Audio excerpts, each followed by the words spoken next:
ธงชาติและเพลงชาติไทยเป็นสัญลักษณ์ของความเป็นไทยเราจงร่วมใจยืนตรงเคารพธงชาติด้วยความภาคภูมิใจในเอกราชและความเสียสละของบรรพบุรุษไทยประเทศไทยรวมและเชื้อชาติไทยเป็นประชารัฐผ้าไทยของไทยทุกส่วนอยู่ดำรงคงไว้ได้ทั้งม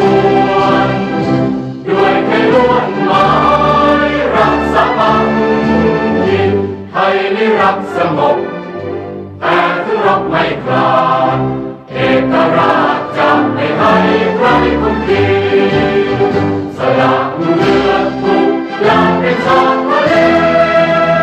พลังประเทศชาติไทยต้องมีชัยชโย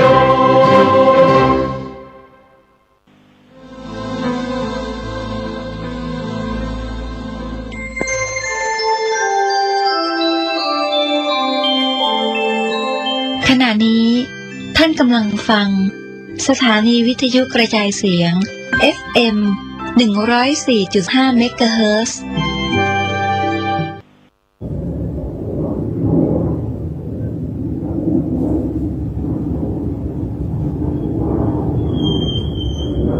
เราเกิดมาทั้งทีชีวิตหนึ่งอย่าหมายพึ่งผู้ใดให้เขาหยันควรคนึงพึ่งตนทนกัดฟัน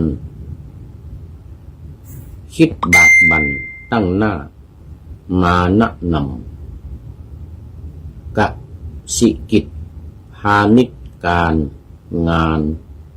มีเกียรติอย่าหยามเหยียดพานหาว่างานต่ำหรือจะชอบวิชาอุตสาหกรรมเชิญเลือกทำตามถนัดอย่า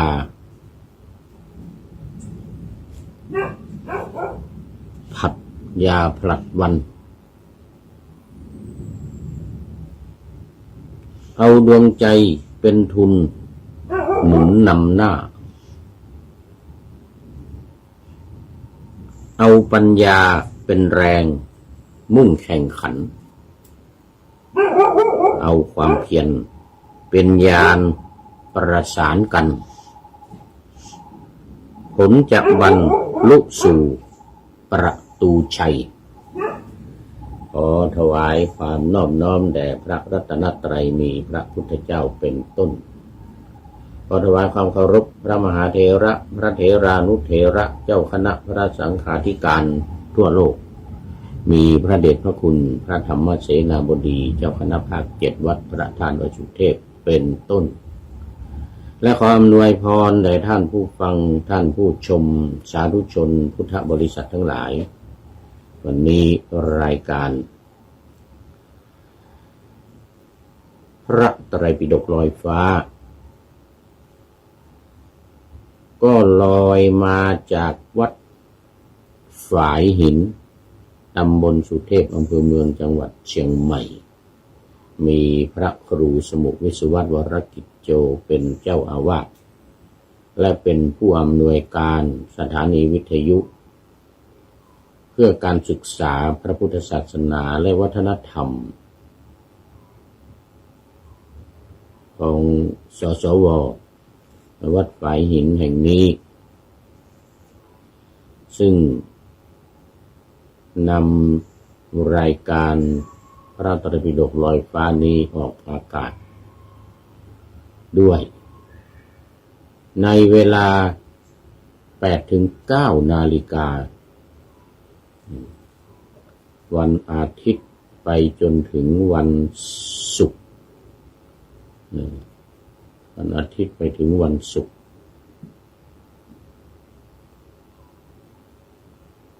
เป็นสถานีที่1สถานีที่2วัดพระธาตุดอยสุเทพ FM 96 เมกะเฮิรตซ์มีพ่อครูวันลบนามวงพรหมเป็นผู้อำนวยการ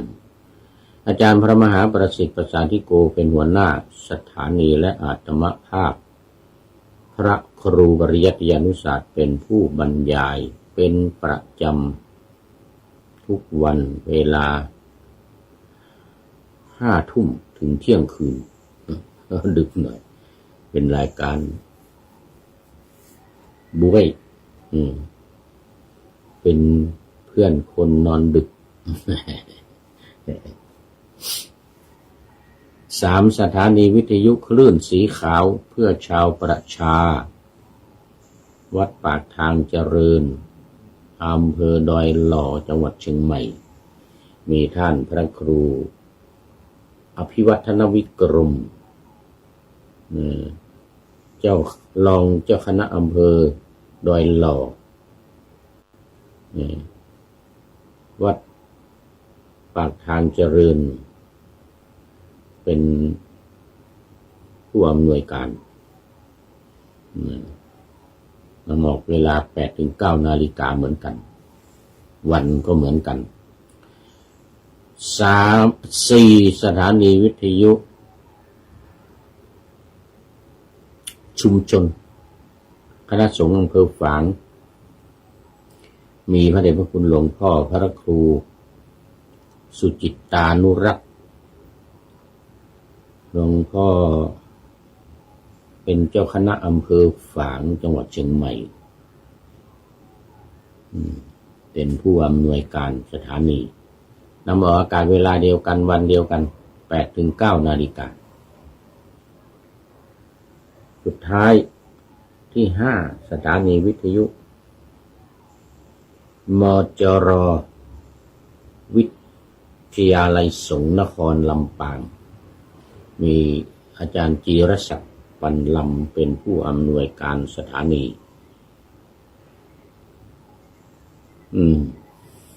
นำออกอากาศเวลาเดียวกันอีกเหมือนกัน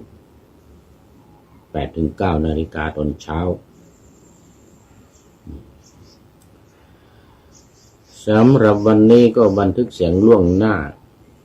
มา1 วัน เพราะว่าพักบ่ายวันนี้มีเวลาว่างเยอะแล้วงานการประสานงานการติดต่ออะไรต่างๆเรื่องสัมมโนครัวเลขที่วัดอะไรต่างๆนี่เสร็จหมดแล้วแล้วก็ทำพาสปอร์ตเล่มใหม่ก็เสร็จแล้วติดต่อเสร็จส่งเอกสารอะไรเรียบร้อยหมดแล้ว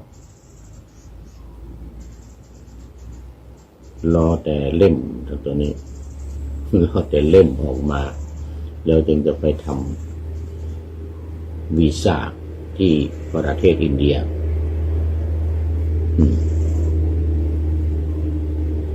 เพราะว่าในเมืองไทยไม่มี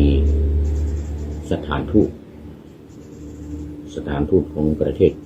เอสโตเนียนะต้องไปทำที่ประเทศอินเดีย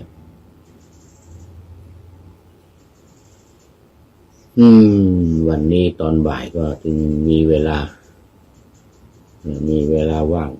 ก็ทำรายการพระไตรปิฎกลอยฟ้ารายการต่างๆธรรมะหลังธรรมวัดเย็น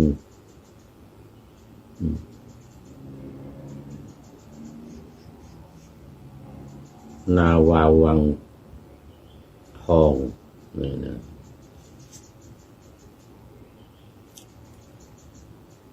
ล่วงหน้าไว้ตุนไว้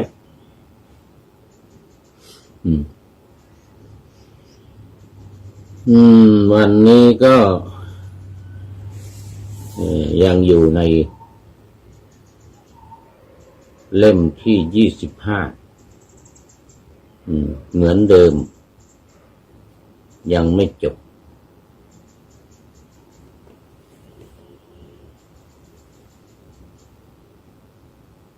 อัตถกถา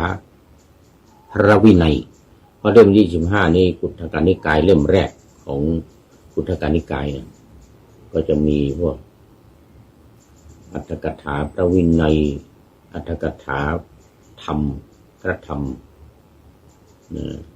เถระคาถาเถรีคาถาอุทานนักคาถาอะไรต่างๆเป็นพุทธกานิกายเรื่องเล็กๆน้อยๆโอ้ตอนนี้ขอต้อนรับคุณโยมสายสมรเบญจกุลมาแล้วพร้อมกับดอกสีชมพูสีบานเย็นมั้งหนึ่งสีชมพูบานเย็นในวันเกิดของผู้พูดนมัสเตมาแล้วสาธุสาธุนมัสเตสาธุสาธุโอ้ดีใจจากอุตรดิตถ์อำเภอท่าปลาจังหวัดอุตรดิตถ์นี่เป็น FC ตัวจริงละรับฟังรายการเป็นประจำ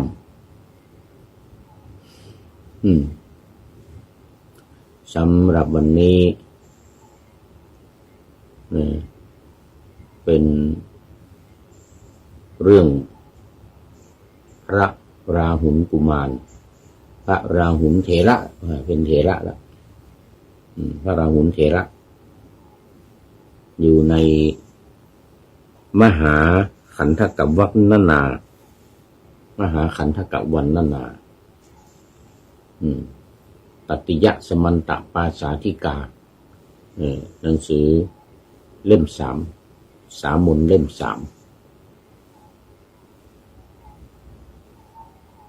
ข้าวโพดโอ้นี่มี FC ใหม่เข้ามาแล้วข้าวโพดโอ้โมทนาเป็นอย่างยิ่งข้าวโพดนี่นะสาธุสาธุองค์นั้นนะโอ้ข้าวโพดเอาสาธุของโยมสายสมรท่านอาจารย์ถ้าพระครูประหลัดณรงค์เล็กทองแม้นมาแล้ว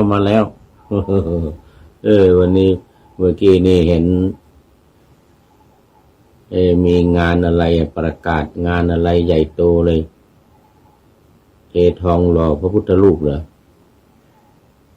กราบสาธุครับเหมือนกันนะมีงานอะไรเนี่ยเข้าไปดูแวบๆเมื่อกี้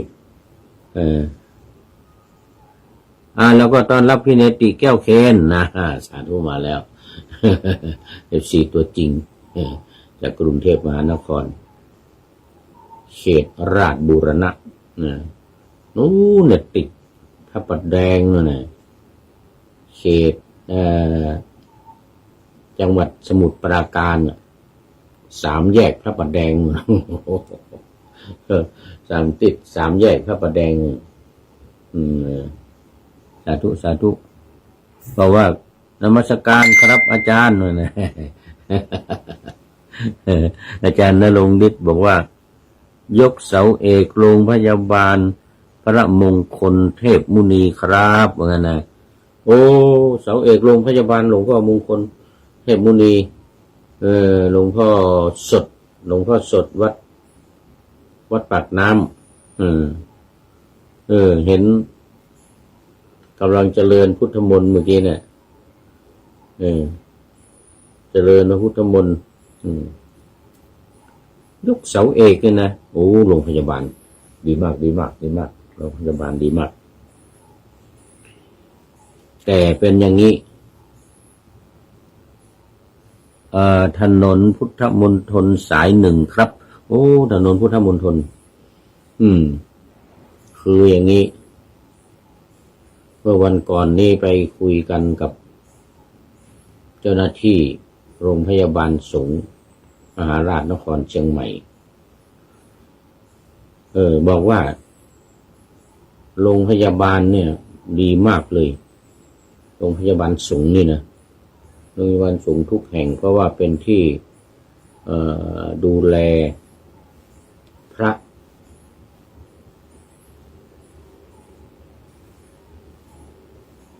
ผู้เฒ่าพระแก่ชราพระที่อาพาธเป็นอัมพฤกษ์หรืออะไรต่างๆเนี่ยอยู่ที่วัดมันไม่มีคนดูแลถ้ามีโรงพยาบาลเนี่ยมันจะดีเพราะว่าจะมีผู้ดูแลพระเถระผู้เฒ่าผู้แก่โดยเฉพาะพระเถระที่ไม่มีญาติหรือมีญาติเป็นคนยากคนจนพระเถระที่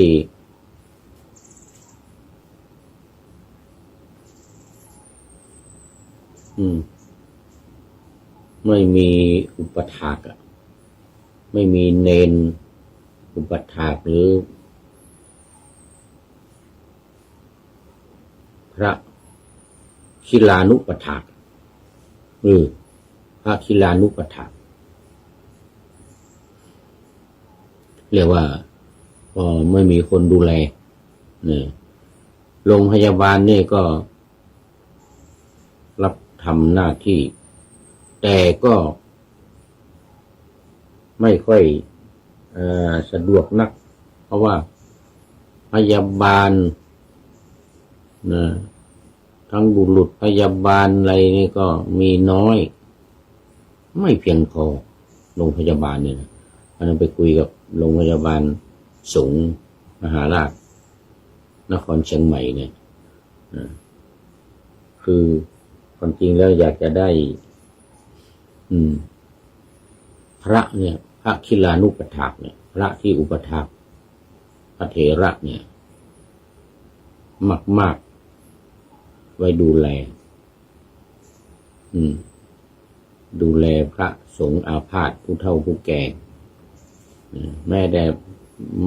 ไม่เท่าแก่ก็ตามแต่ว่าเป็นภิกษุไข่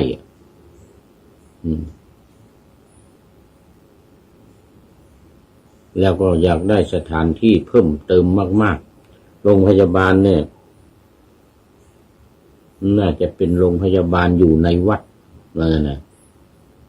หรือเป็นสถานดูแลคนชราอยู่ในวัดต้องมีข้าวปลาอาหารถวายแล้วก็มีพระคิลานุปถากคอยดูแลจะเป็นการดีมากเหมือนกันนะยิ่งเป็นโรงพยาบาลอย่างเงี้ยโรงพยาบาลใหญ่อย่างนี้จะยิ่งดีมากนะแล้วก็เห็นเขาเล่าให้ฟังว่ามีที่จังหวัดนครราชสีมาวัดที่พักสงฆ์วัดมะขามบอกว่าโอ้ทำดีมากเลยสำหรับดูแลพระอาพาธพระสงฆ์อาพาธแล้วก็มีที่เผาศพอยู่ในนั้นเลยทำเป็นที่เผาศพง่ายๆไม่ต้องมีเมนมีมารอะไรใหญ่โตเป็นที่เผาศพง่ายๆอย่างนั้นนะ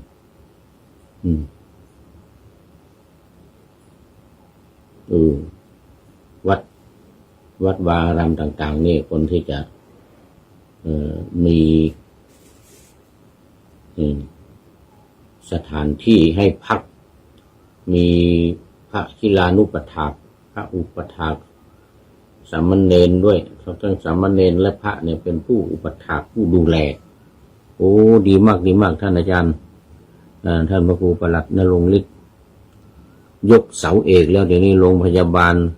พ รมงคลเทพมุนีโอ้สาธุสาธุดีเป็นอย่างยิ่งควรจะได้มีเยอะๆโรงพยาบาลแล้วก็ฝากข้อคิดในเรื่องของการสถานดูแลพระอาพาธถึงจะไม่เป็นโรงพยาบาลแต่ว่าเป็นเพียงแค่ว่าสถานดูแลนี่ก็เป็นที่ต้องการอย่างยิ่งพอเจ็บป่วยอะไรก็ไปหาส่งไปหรือไปรับยาจากโรงพยาบาลมาเพราะว่าที่โรงพยาบาลเนี่ยมันมีคนไข้เยอะที่นอนมันไม่พออย่างที่เชียงใหม่เนี่ยโรงพยาบาลมหาราชนครเชียงใหม่เนี่ยในโรงพยาบาลสงฆ์นครเชียงใหม่เนี่ยวันหนึ่งเนี่ยมีพระผู้ป่วยนอกเนี่ยมาเยอะเหลือเกินแล้วก็แจ้งความประสงค์อยากจะพักอยู่ที่โรงพยาบาลโอ้แต่มันจนใจจริงๆห้องมันไม่พอสถานที่มันไม่พอเนี่ยจึงต้องขอประกาศประชาสัมพันธ์ไปทางวัดวาอารามต่างๆญาติโยมอุปถัมภ์อุปถากสร้างสถานที่ดูแลพระสงฆ์อาพาธถึงจะไม่ใช่ระดับโรงพยาบาลก็ตามเอาเพียงแค่ว่าไม่ดูแลแล้วเรื่องยาเรื่องอะไรนี่ก็ไปพึ่งโรงพยาบาลเอาไกลก็ได้ใกล้ก็ได้ถ้าจะต้องผ่าตัดหรือถ้าจะต้องตรวจนี่ก็ส่งไปโรงพยาบาลที่สำคัญคือต้องมีรถรับส่งรถบริการแล้วก็มีอาหารบริการมีน้ำบริการนี่โอ้นี่แค่นี้แหละมีความต้องการมากท่านเก่งมากนั่งรถเมล์มาบ้านผมได้สุดยอดมากโอ้พี่เนติพี่เนติเกี่ยวเกณฑ์นั่งรถเมล์ไปบ้านไปพระประแดงมานั้นไปถึงลง3 แยกพระประแดงโอ้นี่ FC ใหม่อินทองพลทวิทย์โอ้ FC ใหม่ FC ใหม่เดี๋ยวต้องเขียนไว้ก่อนอินทองนี่อินทองพลทวิทย์เป็นพระหรือเปล่าเนาะนี่เป็นพระขออภัยด้วยพลทวิทย์นี่จะต้องไปดูโปรไฟล์ค่อยเข้าไปดูโปรไฟล์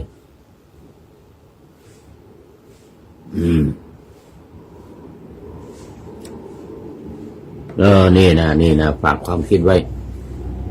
ดอกฮักซิตี้ ดอกฮักซิตี้ยังไม่ได้ดูโปรไฟล์เหมือนกันดอกฮักซิตี้นี่นะ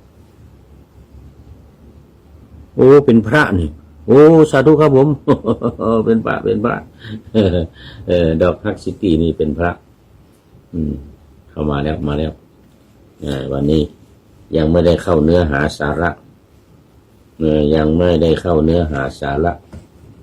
เอาละจะเริ่มเข้าเนื้อหาสาระของธรรมะในพระไตรปิฎกแล้วคราวนี้เป็นยังอยู่ในอรรถกถาพระวินัยลาหุละวัตถุกถาตติยะสมันตปาสาธิกาเล่มที่3นะหน้าที่76หน้าที่76พระสุตตันตปิฎกเล่มที่25คุตถกนิกายหน้าที่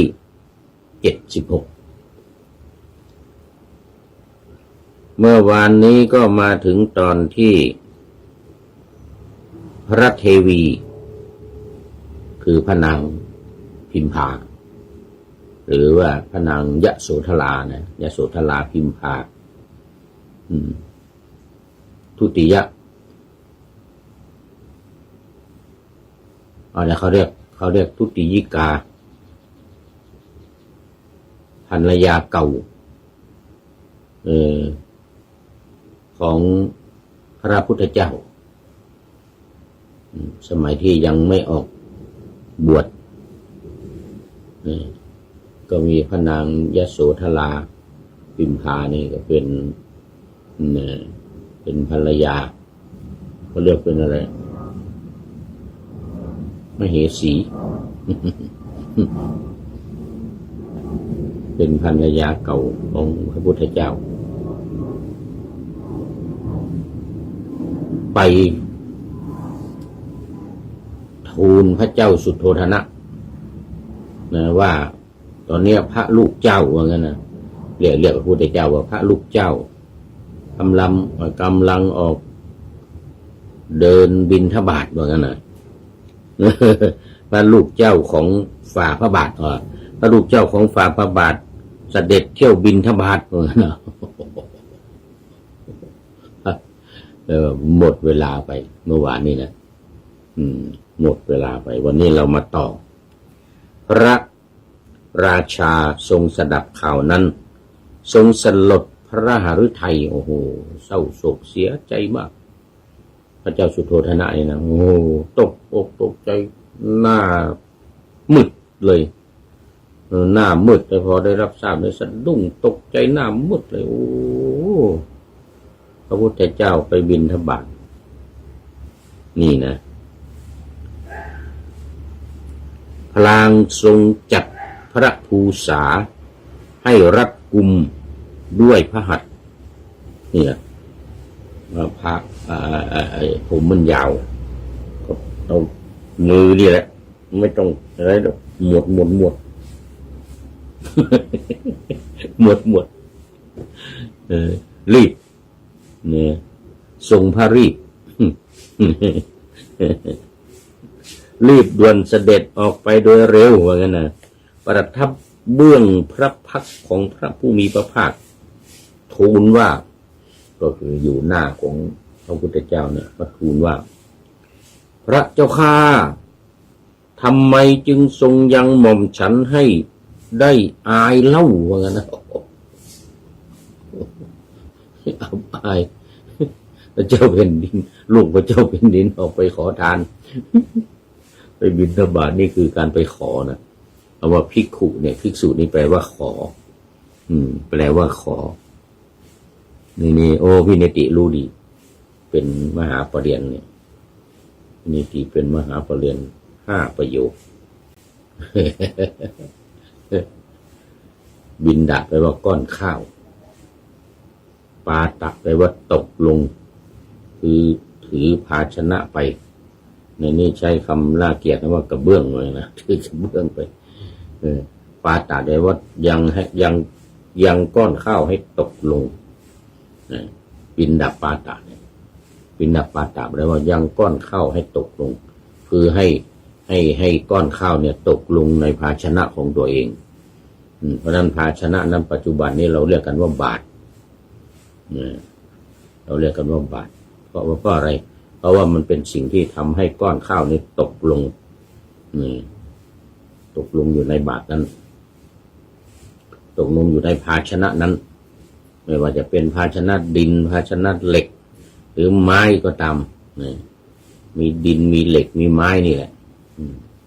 เป็นถ้วยเป็นหม้อนี่เขาเรียกกระเบื้องโอ้ขอต้อนรับเนนน้อยสังเหลือ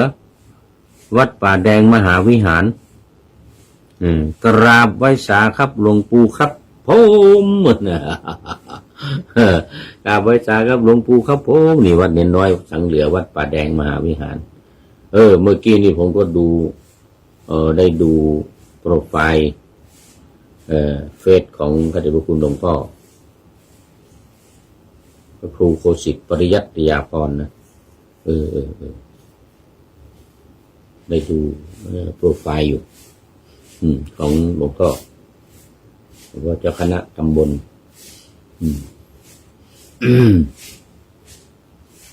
โอ้โมทนาขอบคุณมากทำไมจึงให้ม่อมฉันนี่ละอายเล่าว่างั้นน่ะโอ้ได้ละอายได้รับความอับอายขายขี้หน้าว่างั้น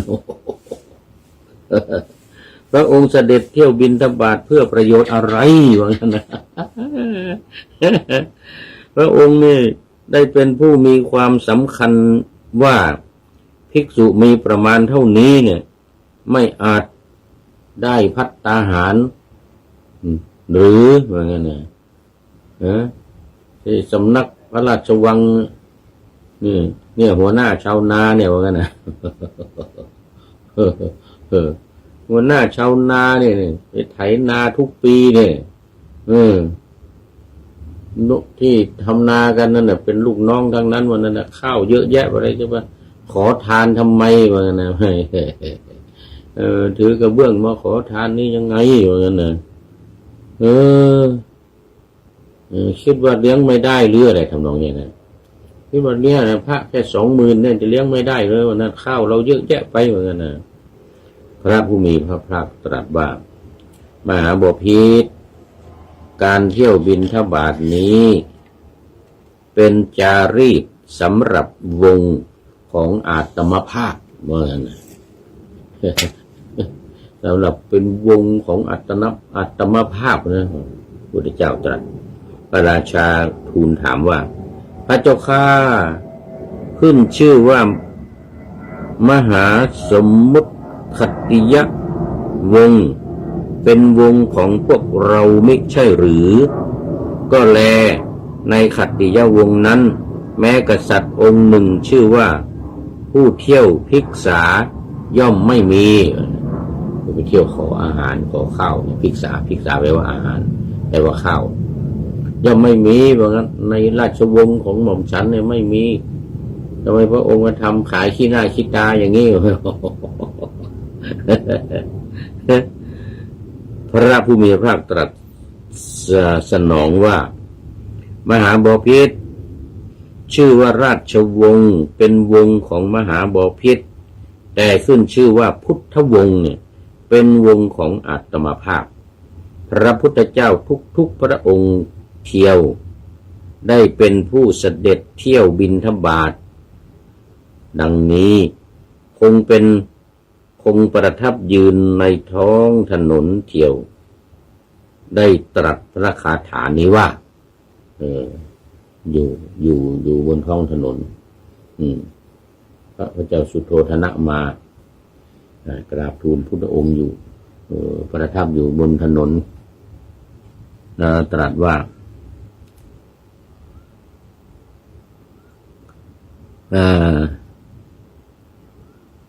บุคคลไม่พึงประมาทในบิณฑบาตอันตนพึงลุกยืนรับพึงประพฤติธรรมให้เป็นสุจริตด้วยว่าผู้มีปกติประพฤติธรรมย่อมอยู่เป็นสุขทั้งในโลกนี้และในโลกหน้าธรรมันจะเลสุจริตตังพึงประพฤติธรรมให้สุจริตเพราะว่าผู้ประพฤติปกติผู้ประพฤติธรรมสุจริตเนี่ยย่อมอยู่เป็นสุขทั้งในโลกนี้และในโลกหน้าพระองค์ตรัสเป็นคาถาธรรมันจะเลสุจริตตังพระราชาได้ทรงทำให้แจ้งซึ่งโสดาปัตติผลในการที่จบพระคาถาและได้ทรงสดับคาถานี้ว่านี่คือพระราชาเนี่ยพอได้ฟังคาถาเดียวเนี่ยบุคคลไม่พึงประมาทในบิณฑบาตอันตน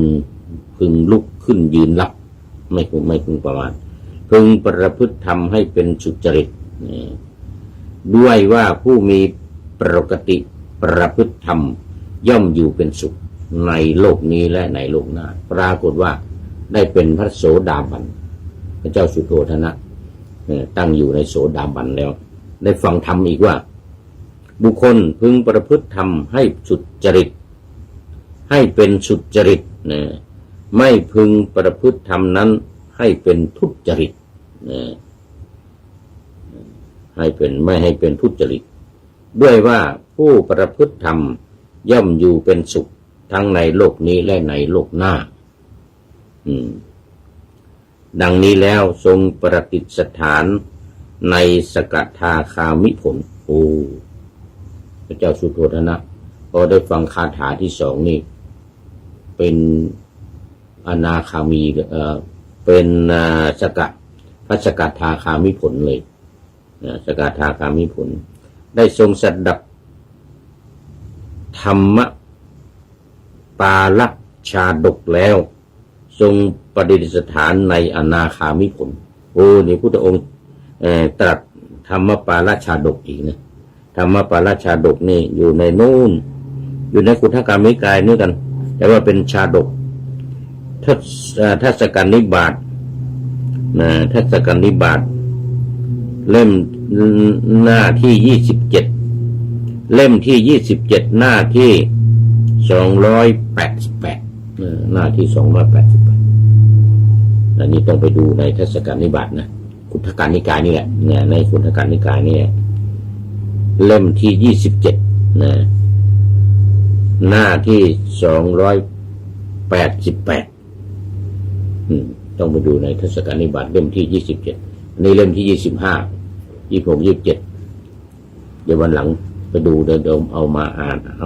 ให้ฟังคาถาที่2จบ ได้เป็นสกทาคามีคาถาที่3จบไม่ใช่คาถาที่3เป็นชาดกเนี่ยเป็นชาดกเรียกว่าธรรมปาลชาดกก็ได้บรรลุเป็นอนาคามิผลในมรณะสมัยเสด็จบรรทมบนพระที่อันมีสิริภายใต้แห่งเสเวตฉัตรนั่นแลจึงทรงบรรลุพระอรหันต์ในมรณะสมัยคือใกล้จะตายใกล้จะมรณภาพในมรณะสมัยได้บรรลุเป็นพระอรหันต์คือพระเจ้าสุโธทนะเนี่ยได้เป็นโสดาปัตติผลสกทาคามิผลอนาคามิผลแล้วก็เป็นพระอรหันต์ในสมัยที่ใกล้จะมรณภาพใกล้จะสวรรคตหรือเสด็จสู่สวรรคาลัยอะไรทำนองนี้นะกิจที่จะต้องมันประกอบความเพียรในอรัญญวาสมิได้มีแก่พระราชาหมายถึงว่าพอบรรลุเป็นพระอรหันต์แล้วเนี่ยจะอยู่ในเป็นฆราวาสเนี่ยไม่ได้ไม่มีพระราชาหรือพระราชบิดาของพระพุทธเจ้าทุกๆพระองค์เมื่อบรรลุเป็นพระพุทธเจ้าบรรลุเป็นอรหันต์แล้วเนี่ยก็ไม่สามารถที่จะอยู่ในบ้านได้ไม่สามารถที่จะอยู่ร่วมกับผู้หญิงนี่ภรรยาหรือลูกหลานเหลนอะไรในบ้านได้พระอรหันต์จะอยู่ในบ้านไม่ได้ก็แลเท้าเธอทรงทำให้แจ้งซึ่งโสดาปัตติผลนั้นแลจึงทรงรับบาตรของพระผู้มีพระภาคแล้วเชิญเสด็จพระผู้มีพระภาคกับทั้งบริษัทขึ้นสู่มหาปราสาททรงอังคาดด้วยขาธนียะโภชนียะอันประณีตคือหลังจากที่เป็นโสดาบันได้เป็นโสดาบันแล้วเนี่ย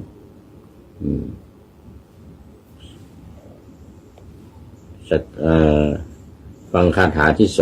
2ได้เป็นสกทาคามีรับบาตรของพระพุทธเจ้าเสด็จขึ้นสู่ปราสาทว่าพระสงฆ์20,000นี่ก็ขึ้นไปฉันภัตตาหารบนปราสาททั้งหมดเลยทั้งหมดเลยแสดงว่าปราสาทหลังใหญ่มาก ปราสาทหลังใหญ่มากมีหลายชั้นภิกษุ20,000 รูปนั่งฉันกันสบายเลยในเวลาเสร็จภัตตกิจนางสนมกำนันทั้งปวงเว้นพระมารดาของพระราหุลคือพระนางพิมพานะได้มาถวายบังคมพระผู้มีพระภาคเจ้า ส่วนพระนางนั้นแม้อัญชนบริวารทูลว่าขอพระแม่เจ้าจงเสด็จไปถวายบังคมพระลูกเจ้าก็ได้รับสั่งว่าถ้าความดีของเรามีอยู่พระลูกเจ้าจักเสด็จมาเองทีเดียวเราจักถวายบังคมพระองค์ผู้เสด็จมาแล้วดังนี้มิได้เสด็จไป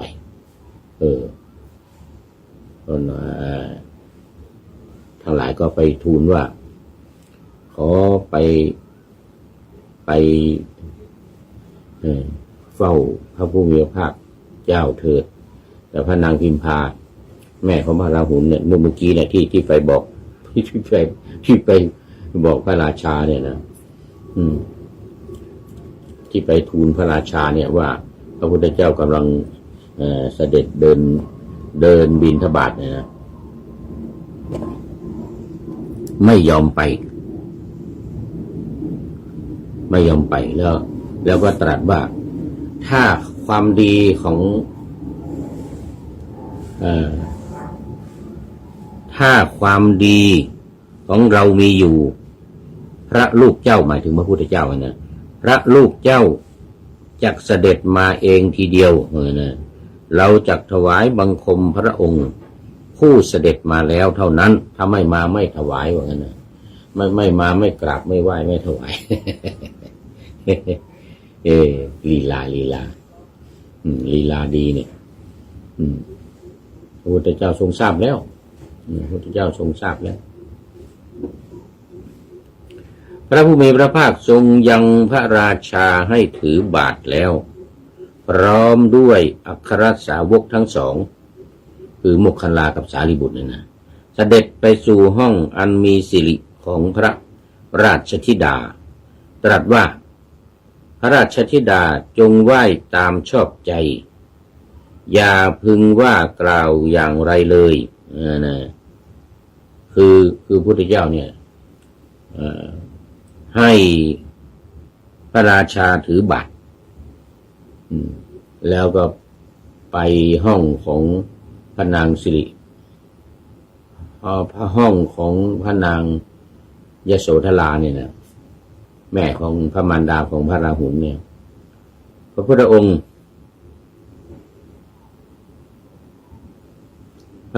์เสด็จไปพร้อมกับสาวกคือพระโมคคัลลาสารีบุตรเสด็จไปสู่ห้องของพระราชธิดาแล้วก็ตรัสกับพระโมคคัลลาและสารีบุตรว่าพระราชธิดาจงไหว้ตามชอบใจคือหมายถึงพระนางพิมพาเนี่ยจะไหว้จะกราบจะยังไงก็ตามชอบใจอย่าพึงว่ากล่าวอย่างไรเธอเลยคือบอกพระราชาบอกพระโมคคัลลาสารีบุตรเนี่ยอย่าไปว่าอะไรเธอจะกราบจะไหว้จะมากราบที่เท้าหรือจะทำอะไรยังไงเนี่ยก็ตามชอบใจนะตามชอบใจของเธอตามชอบใจของพระนางพระผู้มีพระภาคทรงยังพระราชาให้ถือบาตรเข้าไปตามเข้าไปแล้วประทับบนพระที่นั่งอันเขาแต่งตั้งไว้พระนางเสด็จมาเร็วโดยเร็วทรงจับที่ข้อพระบาทกลิ้งเกลือกพระเศียรบนหลังพระบาทถวายบังคมตามพระอัธยาศัยจับข้อพระบาทของพระพุทธเจ้าแล้วก็เอาพระเศียรเอาหัวนี่กลิ้งเกลือกไปมาที่พระบาทของพระพุทธเจ้านะทรงอนุญาตแล้วบอกไว้ก่อนแล้วบอกโมคคัลลาสารีบุตรบอกพระราชาไว้แล้วว่าอย่าไปว่าอะไรเธอเหมือนกันนะอย่าไปว่าอะไรตามอัธยาศัยพระราชาทูลถึงคุณสมบัติมีพระสิเนหาและความนับถือมากในพระผู้มีพระภาคของพระราชธิดาคือพระราชาบอกว่านางสิริยโสธราเนี่ย ในพระผู้มีพระภาคเนี่ยมากมีความนับถือมากเคารพนับถือมากพระผู้มีพระภาคตรัสว่ามหาบพิตรยังไม่อัศจรรย์อันนี้ยังไม่อัศจรรย์มานะ ข้อที่พระราชธิดาซึ่งพระบรมบพิตรทรงปกครองอยู่จึงรักษาพระองค์ไว้ได้ในเมื่อพระญาณแก่กล้าแล้วในบัดนี้ว่านะคือไม่อัศจรรย์หรอกข้อที่พระราชธิดาของพระองค์เนี่ยซึ่งพระบรมบพิตรทรงปกครองอยู่ว่างั้นนะอยู่ในความปกครองในความดูแลของพระองค์อยู่จึงมีความเคารพนับถือมีสิเนหามากอย่างนี้เพราะว่าตามรอยบาทของพระองค์เองทำนองนี้นะซึ่งปกครองอยู่เนี่ยก็รักษาพระองค์ไว้ดูแลไว้อย่างดีในเมื่อพระญาณแก่กล้าแล้วในบัดนี้นะแต่ก่อนเธอหาผู้ปกครองไม่ได้เที่ยวไปแถบเชิงบรรพตรักษาพระองค์ไว้ได้ในเมื่อพระญาณยังไม่แก่กล้าดังนี้แล้วตรัสจันทกินนรีชาดกตรัสชาดกอีกแล้วจันทกินนรีชาดกวันนั้นเองพระนันทราชกุมารมีมหามงคล5 อย่างคือแก้พระเกศาผูกพระสุพรรณบัตร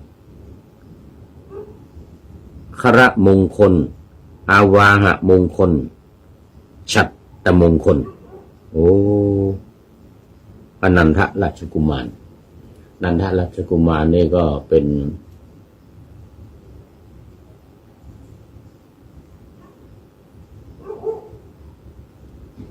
น้อง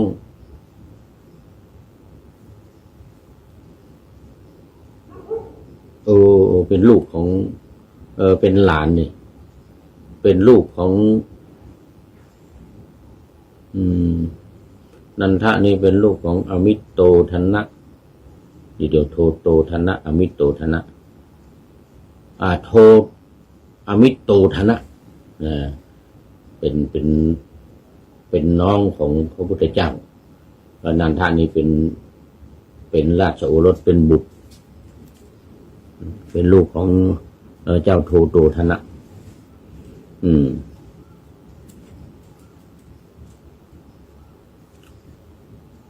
พระผู้มีพระภาคทรงยังพระนันทกุมารให้ถือบาตรแล้วตรัสมงคลเสด็จลุกจากพระที่นั่งหลีกไปในวันนั้นเองวันเดียวกันนั้นมันมีลาหุนนันทราชกุมารเนี่ยแต่งงานมีงานมงคลมีมหามงคลถึง5 อย่างแก้พระเกศาบ้างดูตอนเป็นกุมารนี่จะผูกใช่ไหมผูกผมเกศานี่ผูกแก้พระเกศาผูกพระสุพรรณบัตรแล้วก็คระมงคลคือมงคลขึ้นบ้านใหม่เนี่ยนะแล้วก็อาวาหามงคลนี้แต่งงานฉัตรมงคลคือยก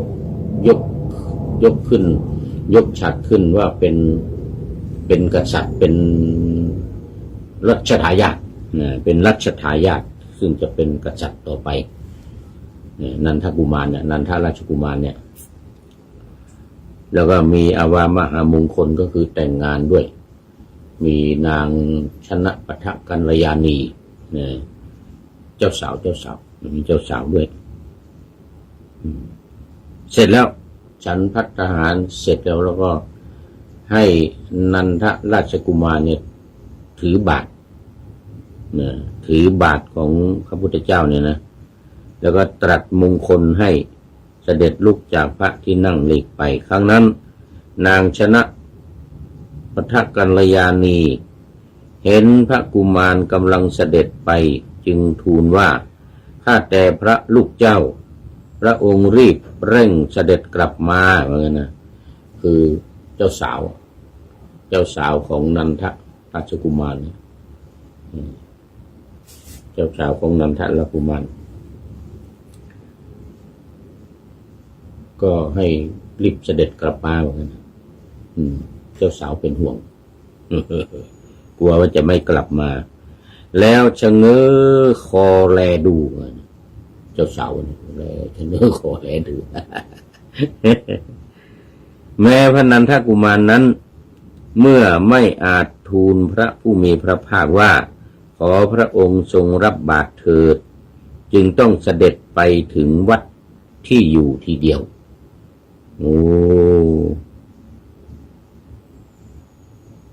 ต้อง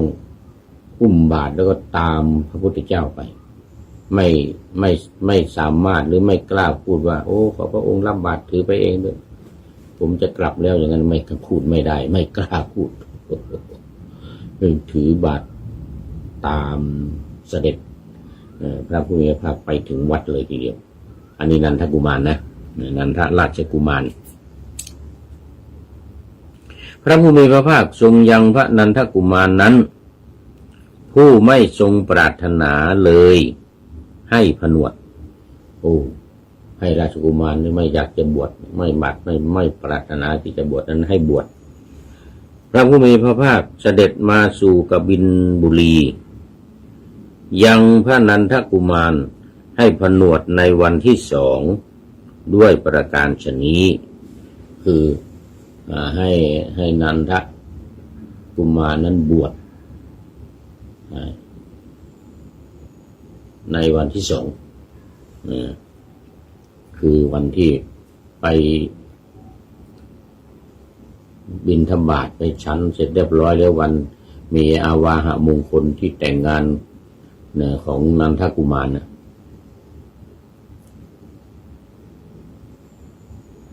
ของนันทกุมารในวันที่7มาถึงวันที่7พระราหุลมารดาในวันที่7นะพระราหุลมารดาคือมารดาของพระราหุลก็คือพระนางพิมพา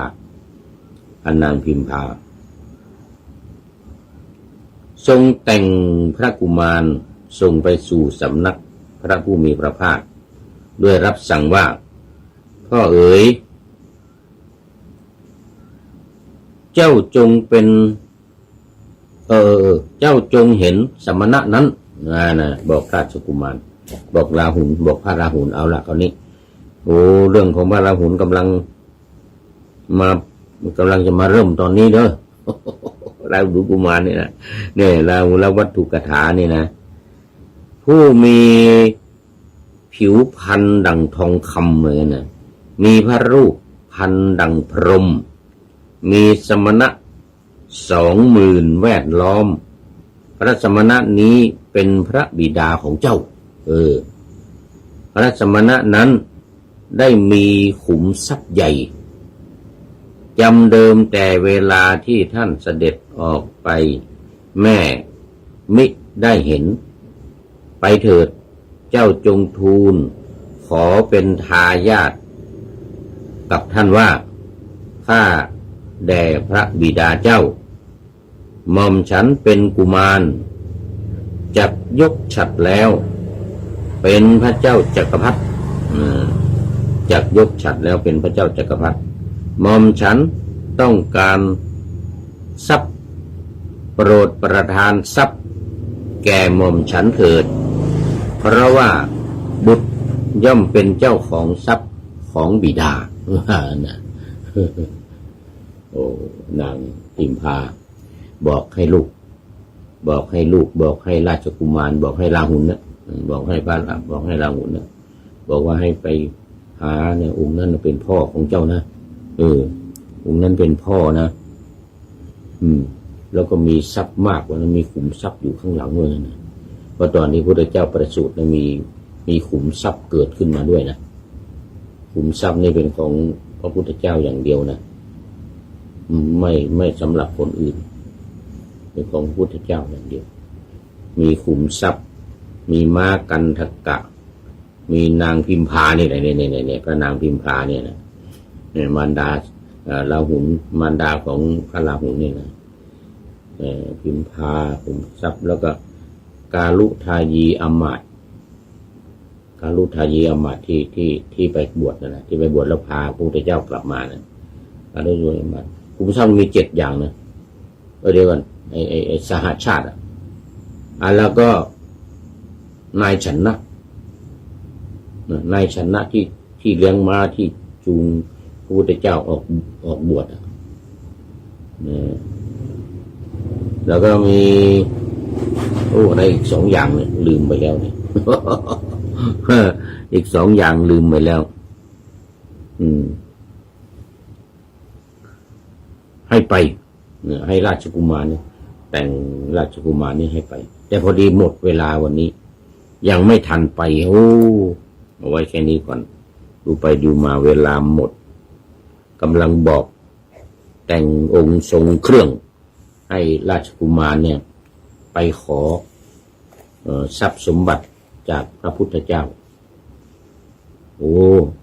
คลังสมบัตินั้นมันเกิดขึ้นตอนที่พุทธองค์ประสูติเลยนะยังไม่มีใครแตะต้องเพราะว่าเป็นของส่วนพระองค์ของพระพุทธเจ้าเอาละตอนนี้หมดเวลา ต้องเนนน้อยสังเหลือเป็นท่านสุดท้ายเข้ามาในรายการก็เรียกว่าเข้าสู่เส้นใจของรายการวันนี้โมทนาเป็นอย่างยิ่งนอกจากนี้ก็มีท่านอื่นๆอีกนี่ดอกฮักซิตี้พิเนติพระครูบรัตนรงค์ฤทธิ์แล้วก็อื่นๆที่ผ่านไปแล้ว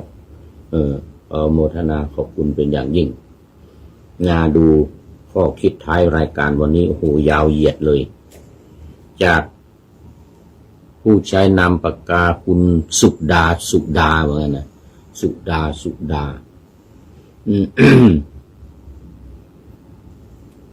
เราเกิดมาทั้งทีชีวิตหนึ่งอย่าหมายพึ่งผู้ใดให้เขาหยันอย่าให้เขาได้มาเหยียดหยามน้ำหน้าว่าไปขอเขาไปพึ่งเขาไปง้อเขาไอ้ตอนนี้แหละ ควรคนึงพึ่งตนทนกัดฟันคิดบากบั่นตั้งหน้ามานะนำมานะความขยันขันแข็งกสิกิจพาณิชการงานมีเกียรติอย่าหยามเหยียดพานหาว่างานต่ำหรือจะชอบวิชาอุตสาหกรรมเชิญเลือกทำตามถนัดอย่าผลัดวันอย่าผลัดวันก็ไปอย่าผลัดวันเอาดวงใจเป็นทุนหนุนนำหน้าเอาปัญญาเป็นแรงมุ่งแข็งขันเอาความเพียรเป็นยานประสานกันผลจะบรรลุสู่ประตูชัย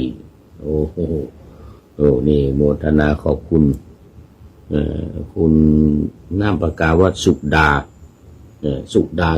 2 คำไว้นาทีนี้เป็นอย่างยิ่งขอนำพระไตรปิฎกลอยฟ้าไปจากผู้ฟังทั้งหลายในโลกล่าวันต่อไปจะได้จรย้อนกลับมาสู่สถานีใหม่ให้ท่านฟังอย่าลืมเปิดวิทยุหรือเครื่องรับโทรศัพท์โมบายคอมพิวเตอร์ผัง YouTube เฟซเพจไลน์ให้ดังเพื่อชมฟังรายการวันต่อไป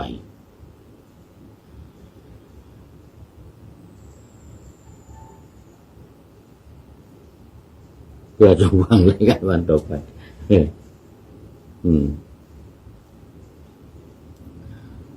ขอทุกท่านมีความสุขทุกคืนวันนำธรรมะประกอบการงานทั้งหลายเช่นขยันทำงานทางวาจากายใจขวนขวายกิจการงานนานาบำเพ็ญสาธารณประโยชน์เว้นสิ่งที่มีโทษโหดเยี่ยงสาประกอบแต่กรรมดีมีราคาแสวงหาเงินทองครองใจคนเสียสละพละทรัพย์นับมากน้อยไม่ให้ล้านก็ให้ร้อยไม่ด้อยผลเอื้อคนรวยช่วยคนยากฝากคนจน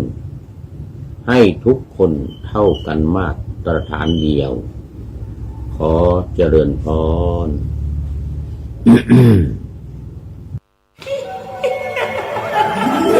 กระจกวิเศษจงบอกข้าเถิดใครงามเลิศในปัทภีก็พระนางน่ะสิราชินีผู้เลอโฉมดูสิตั้งแต่ท่านพาชาวประชางดเผาป่าและขยะในครัวเรือนชาวไร่ชาวนาก็งดเผาตอสั่งข้าวฟางข้าวหันไปไถกลบทำปุ๋ยหมักแปรรูปเป็นอาหารสัตว์หรือเอาไปอัดเป็นก้อนแทนอากาศก็ดีไม่มีฝุ่น PM 2.5 คอยกวนใจหน้าตาท่านก็สดใสผิวพรรณผุดผ่องเป็นที่สุดพะยะค่ะ ต้องแบบนี้สิเจ้าพูดถูกใจข้ายิ่งนักเพราะทุกการเผานั่นคือการสะสมฝุ่นแต่ถ้าทุกคนร่วมใจกันหยุดเผาเราก็จะมีแต่อากาศบริสุทธิ์ไว้หายใจห่างไกลมะเร็งปอดสุขภาพก็ดีมันคือที่สุดแล้วราชินีจงเป็นอมตะราชินีจงเป็นอมตะข้าขอบูชาท่านพะยะค่ะไปเอาธูปมาแต่ไม่ต้องจุดแล้วนะเดี๋ยวนี้ข้าเปลี่ยนมาใช้ธูปไฟฟ้าแล้วมันจึ้งมากไม่มีฝุ่นเลย wow. คุณภาพอากาศดีด้วยการร่วมมือของทุกภาคส่วนปรารถนาดีจากสำนักงานประชาสัมพันธ์ที่ 3 กรมประชาสัมพันธ์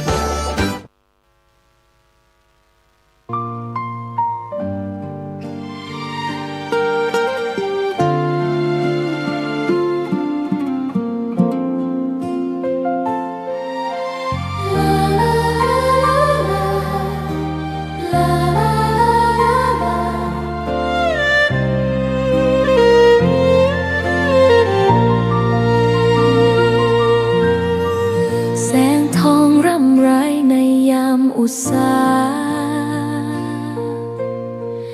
ยังเห็นพระเมตตาอยู่ทุกแห่งหนน้ำพระทัยฉโลมใจคนทั่วพื้นแผ่นดินยังอบอุ่นรอยยิ้มพระพักตร์ยังส่องแส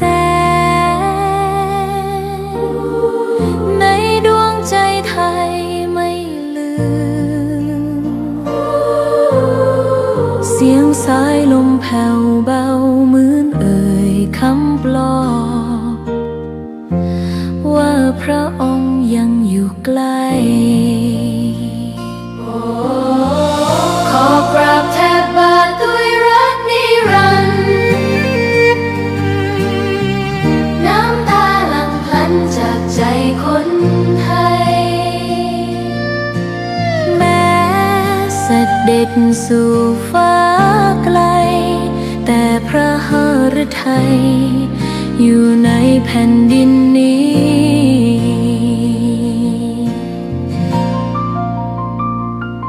สวนดอกไม้ยังบานดังวันเก่าราวกับเจ้าดอกไม้รู้ว่าพระองค์จากไปแต่กลิ่นหอมยังพัดผ่านใจให้ระลึกถึงพระเมตตาแผ่นดินนี้ยังส่องสว่างด้วยพระคุณอันยิ่งใหญ่ขอเดินตามรอยเท้าแห่งพระแม่ไปด้วยศรัทธาไม่เสื่อมคลาย ขอกราบแทบบาทด้วยรักนิรันดร์น้ำตาหลั่งพลันจากใจคนไทยแม้เสด็จสู่ฟ้าไกลแต่พระหฤทัยอยู่ในแผ่นดินนี้ดวงใจไทยทุกดวงขอพักดีขอถวายรักนี้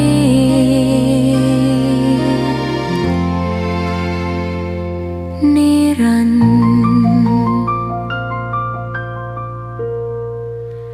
แด่พระพันปีหลวง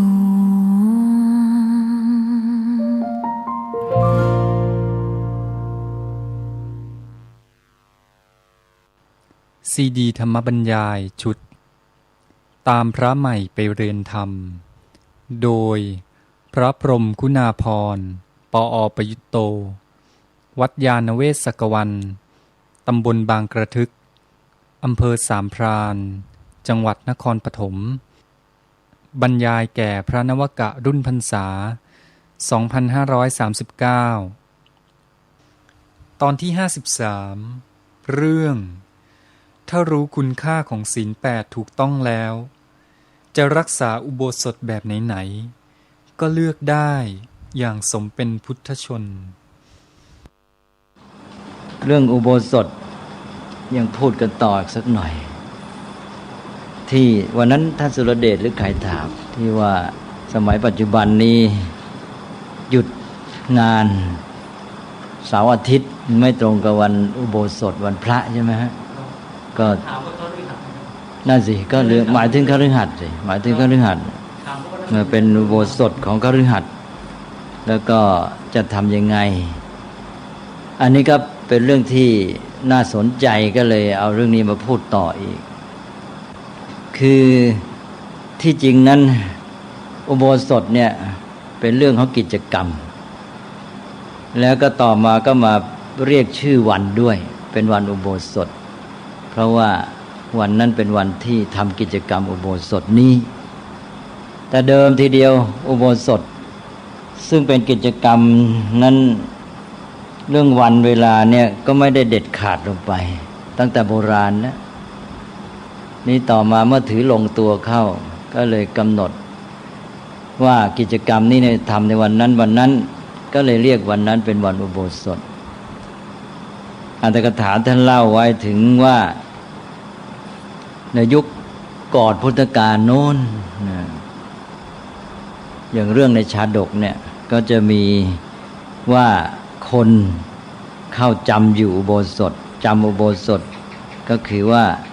ถืออุโบสถแหละเดี๋ยวนี้ไม่ค่อยใช้คำว่าจำอุโบสถแล้วใช้คำว่าถืออุโบสถแล้วเขาถือเดือนละ3 วันแล้วท่านก็อธิบายว่า3 วันนี้ได้กับวัน1 ค่ำ 8 ค่ำและ11 ค่ำเห็นไหมไม่ตรงกันกับที่ถือในพุทธศาสนาในปัจจุบันแล้วก็ท่านก็อธิบายด้วยบอกว่าแล้วอุโบสถในสมัยนั้นก็หมายถึงการไม่กินข้าวก็อย่างที่ผมเคยอธิบายไปแล้วว่านอกพุทธศาสนาก็มีมาเรื่องประเพณีการอดอาหารอุโบสถหมายถึงการไม่กินอาหารไม่ได้หมายถึงการรักษาข้อปฏิบัติ8 ข้อและท่านยังกำกับไว้ด้วยบอกว่าอุโบสถที่หมายถึงการถือข้อปฏิบัติ8 ข้อคือศีล 8เนี่ยมีเฉพาะในพุทธกาลเท่านั้นหมายความว่ามีเฉพาะเมื่อพระพุทธเจ้าอุบัติขึ้นมาแล้วคือในยุคที่มีพระพุทธเจ้าเกิดขึ้นก็คือพระพุทธเจ้าของเราเกิดแล้วก็มาบัญญัติก็หมายความพัฒนาความคิดในเรื่องของอุโบสถขึ้นมาจากการที่ถือศีลอดคล้ายๆว่าถือศีลอดนี่จะเป็นประเพณีมาแต่โบราณจะเกิดยังไงอันนี้เราคงยังไม่ต้องไปสืบค้นแต่ว่าในพุทธศาสนาเห็นว่าความหมายมันไม่เพียงพอก็เอามาใช้อย่างที่อธิบายไปแล้วในพุทธศาสนานี่จะเป็นการฝึกคนฝึกให้เรานี่ เป็นอิสระจากวัตถุเสพมากยิ่งขึ้นไม่ให้เอาชีวิตไปมัวหวังพึ่งความสุขจากสิ่งเหล่านั้นอย่างเดียวนะแล้วก็จะได้ใช้เวลาแรงงานมาในทางที่เป็นประโยชน์มากขึ้นนะความสิ้นเปลืองน้อยลงแล้วก็มาพัฒนาตัวในด้านจิตใจด้านปัญญามากขึ้นหรือไปทำประโยชน์ให้แก่ผู้อื่นอันนี้มาในสมัยพุทธกาลเมื่อพระพุทธเจ้าบัตรแล้วที่ว่าบัญญัติให้ถือสิกขาบท8ข้อโดยใช้คำว่าอัตถังคะหรืออัตถังคสมนาคตะเวลารักษาศีลอุโบสถเนี่ยจะมีคำกล่าวคำสมาทานก็จะมีว่าอัตถังคสมนาคตังอุโบสถังอุโบสถอันประกอบด้วยองค์8องค์8ก็คือที่ว่าเนี่ยที่เราเรียกกันศีล8เรียกเป็นภาษาชาวบ้านในพุทธกาลเองนี่ก็ตามหลักฐานก็มี3วันคือวัน14 15ค่ำและวัน8ค่ำในสมัยพุทธกาลคงจะถือทั้ง14ค่ำทั้ง15ค่ำแล้วก็ทั้ง8ค่ำไม่ใช่หมายความว่าถือ14ค่ำเฉพาะเดือนขาดคือหมายความว่าถือตรงไปตรงมาตามเลขที่วันเลยว่าอย่างวันขึ้นมีทั้ง14 15ค่ำก็ถือทั้ง14 15ค่ำเพราะนั้นก็มี8ค่ำ14 15ค่ำปักหนึ่งก็มี3วันทีนี้ถ้าข้างแรมเต็มมันก็เท่ากับอีก3มันก็เป็นเดือนละ6อันนี้ถ้าข้างแรมเดือนไหนเดือนขาดก็ข้างแรมก็เหลือ2วันเพราะนั้นก็จะมีหลักฐานมาในคัมภีร์อย่างบอกว่าพระเจ้าพิมพิสารรักษาอุโบสถเดือนละ6วันใช่ไหมอุโบสถเดือนละ6วันก็นี่แหละ8ค่ำ14 15ค่ำเดือนเต็มถ้าเดือนขาดก็เหลือ5วันทีนี้ต่อมาในรุ่นอัตถกถานี่อุโบสถเกิดมีการเรียกเป็นตั้ง3ชนิดนะในสมัยพุทธกาลก็มีอยู่แล้วล่ะสืบมาแต่ว่ายังไม่ได้จัดแยกให้ชัดเจนเพราะในคำกล่าวถึงอุโบสถอย่างที่เอามากล่าวกันในวันอุโบสถบางวัดเนี่ยก็จะมีกล่าวถึงว่าอุโบสถวัน14 15ค่ำ8ค่ำและปาติหาริยปักขะซึ่งเป็นอุโบสถอีกชนิดหนึ่งเคยได้ยินไหมฮะเป็นอุโบสถอีกชนิดหนึ่งเรียกว่าปาติหาริยปักหรือปาติหาริกะปักขะหรือบางทีก็ตัดปักขะออกเหลือปาติหาริยอุโบสถแล้วยังมีอุโบสถชนิดหนึ่งเรียกว่าปฏิชาคระอุโบสถเลยเป็น3ชนิดเลยมี1อุโบสถที่ว่าเมื่อกี้ที่ว่าวัน14 15ค่ำและ8ค่ำนี่อย่างนี้ไม่ต้องมีคำนำถ้าเวลาไปอยู่กับชุดอื่นก็เรียกชื่อเติมเข้ามาว่าปกติอุโบสถพอมีปฏิชาคระอุโบสถกับปาติหาริยอุโบสถก็เลยเรียกอุโบสถที่ถือตามปกตินี้เป็นปกติอุโบสถก็เป็นอันว่าตอนนี้มี3ชนิด1ปกติอุโบสถ2ปฏิชาคระอุโบสถ3ปาติหาริยอุโบสถเอาละสิที่นี่ชักเยอะแล้วปกติอุโบสถมีปักละ3วันมาสมัยอัตถกถาเพิ่มอีกวันอีกบอกว่า5ค่ำแปลว่าวันปัญจมีคือวัน5ค่ำกลายเป็นว่าเดือนหนึ่งมี8วันอุโบสถนี่วันอุโบสถปกติในยุคที่อัตถกถาเรียกนะมี8วันข้างขึ้น4วันข้างแรม4วันนี่ถ้าหากว่าเดือนขาดก็แสดงว่าเดือนนั้นก็เหลือ7วันเอาเป็นว่าถ้าเต็มก็ปกติอุโบสถหรืออุโบสถปกติเนี่ยมีตั้งเดือนละ8วันนะก็มี5ค่ำ8ค่ำ14ค่ำ15ค่ำมายุคหลังนี้เราก็ไม่มีแล้วนี่มันจะมีอุโบสถ5ค่ำนี่ยุคอัตถกถามีถึง4วันนะนี่ขนาดปกติอุโบสถ ก็ไปอ่านว่าตั้งข้อสังเกตไว้ตอนนี้ว่ายุคพุทธกาลนี่ก็มีแค่8 ค่ำ 14 15 ค่ำทีนี้มาปฏิชาครอุโบสถคืออย่างไรก็เพิ่มเข้าจากปกติอุโบสถปฏิชาครอุโบสถก็แปลว่าอุโบสถของผู้ตื่นตัวอยู่มีความขนขวายไม่เฉื่อยชาเอาจริงเอาจังในเรื่องนี้มากก็เป็นการถือโดยมีวันรับวันส่งวันรับวันส่งก็หมายความว่าถ้าถืออุโบสถวัน5 ค่ำอย่างยุคตกถาวันรับก็4 ค่ำวันส่งก็6 ค่ำแน่เพิ่มเข้ามาอีกวันรับวันส่งก็เพิ่มอีก2 วันใช่ไหมทีนี้วัน8 ค่ำล่ะวันรับก็คือ7 ค่ำวันส่งก็9 ค่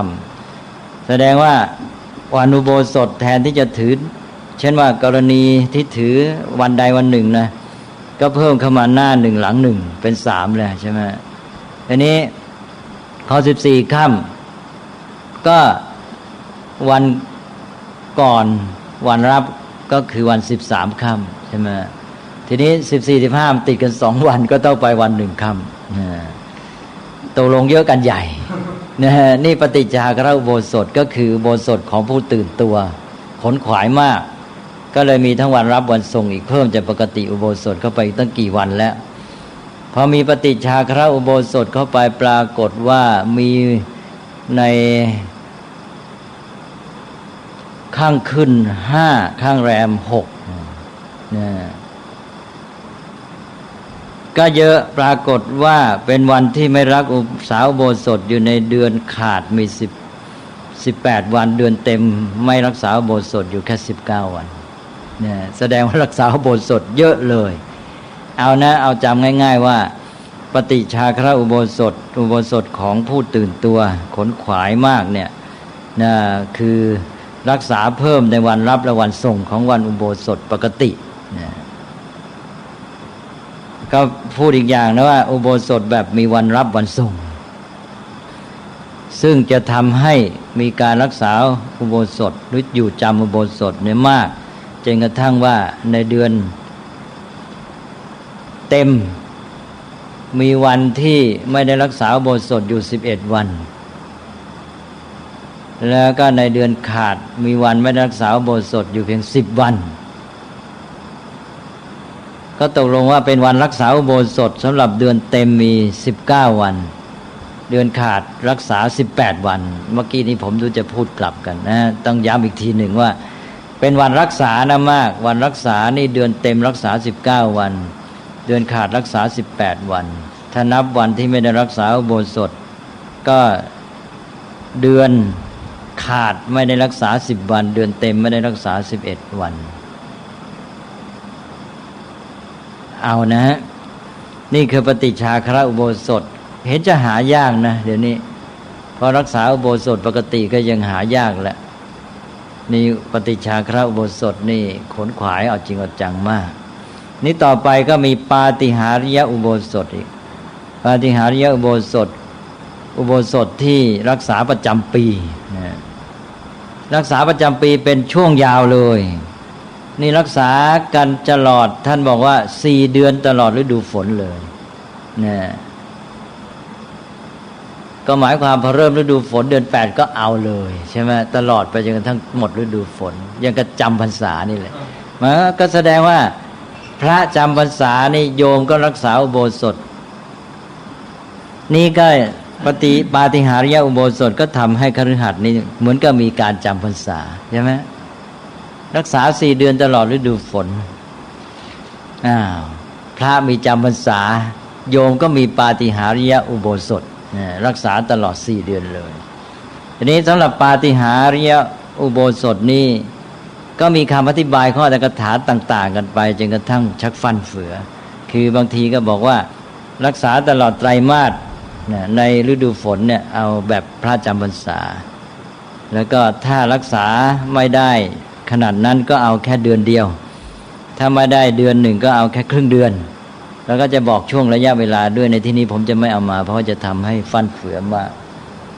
ก ก็รวมความว่าปาฏิหาริยอุโบสถเนี่ยรักษากันประจำปีเลยนะเป็นช่วงยาวนะถ้าตามมาตรฐานก็4 เดือนฤดูฝนถ้าสั้นมาก็3 เดือนอาจจะเดือนเดียวอาจจะครึ่งเดือนก็ได้แต่ก็หมายความเป็นช่วงต่อเนื่องกันไปเลยนะแล้วเป็นประจำทุกปีเป็นนิพัทธอุโบสถนิพัทธอุโบสถว่าอุโบสถประจำปีในที่นี้หมายถึงประจำปีตัวศัพท์แปลว่าประจำเฉยๆก็หมดแล้วนะฮะเป็นอันว่าอุโบสถมี3 แบบสำหรับคฤหัสถ์โดยเฉพาะเลยอันนี้จากที่พูดมาก็จะได้เห็นชัดขึ้นว่าอุโบสถได้เป็นตัวกิจกรรมแล้วเพราะเหตุที่มารักษาประจำในวันนั้นต่อมาก็เรียกวันนั้นเป็นวันอุโบสถแต่ว่าแท้ที่จริงแล้วมันแยกกันได้วันที่ก็อย่างหนึ่งตัวอุโบสถที่เป็นกิจกรรมก็อย่างหนึ่งนั้นกิจกรรมนี้อาจจะเปลี่ยนไปทำเมื่ออื่นก็ได้ใช่ไหมในวันอื่นก็ได้แม้แต่อุโบสถของพระสงฆ์นะก็ยังมีอุโบสถที่ไม่จำเป็นจะต้องมาทำนะของพระเราเรียกว่าทำอุโบสถ อุโบสถของพระนี่ก็ไม่ใช่จำเป็นจะต้องมาทำในวัน14-15 ค่ำเสมอไปถ้าสงฆ์แตกกันนี่สามัคคีกันได้เมื่อไรให้ทำได้เมื่อนั้นเลยนี่ท่านเรียกว่าสามัคคีอุโบสถก็แปลว่ามีอุโบสถแม้แต่ของพระสงฆ์ที่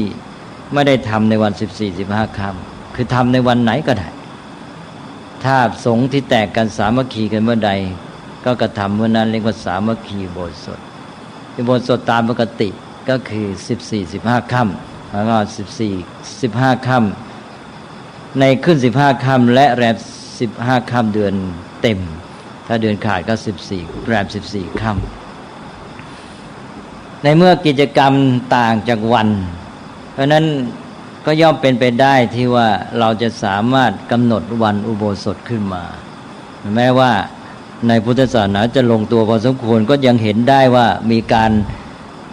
ไม่ต้องพูดถึงว่า1นอกพุทธกาลนี่วันอุโบสถก็เป็นวัน1 ค่ำ 8 ค่ำ 11 ค่ำใช่ไหมที่ว่ามาแล้วไม่ต้องพูดถึงอันนั้นก็ได้แม้แต่ในพุทธศาสนาเองก็ยังมีอุโบสถที่รุ่นอัตถกถาเติมเข้ามาวัน5 ค่ำใช่ไหมแล้วก็ยังมีอุโบสถของคฤหัสถ์ที่มีหลายแบบเป็นปฏิชาครอุโบสถเป็นปาฏิหาริยอุโบสถ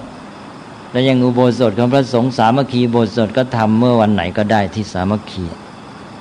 ในสมัยอัตถกถาก็มีเพิ่มวันอุโบสถวัน5 ค่ำแล้วก็มีปฏิชาครอุโบสถปาฏิหาริยอุโบสถของพระก็มีสามัคคีอุโบสถซึ่งทำเมื่อไหร่ก็ได้เพราะนั้นถ้าเราถือกิจกรรมเป็นหลักเรามานึกถึงยุคสมัยนี้นั่นเราก็อาจจะกำหนดวันอุโบสถขึ้นมาให้เหมาะกับยุคสมัยนี้เช่นว่าวันเสาร์หรืออาทิตย์เลือกสักวันหนึ่งใช่ไหมหรืออาจจะเอาอย่างที่ว่าใครจะรักษาให้จริงจังมากมีความขนขวายมากก็รักษาทั้งเสาร์อาทิตย์ถ้าใครไม่มีความเพียรมากก็เอาวันเดียว7 วันครั้งหนึ่งจะเอาวันอาทิตย์หรือวันเสาร์มาตกลงกัน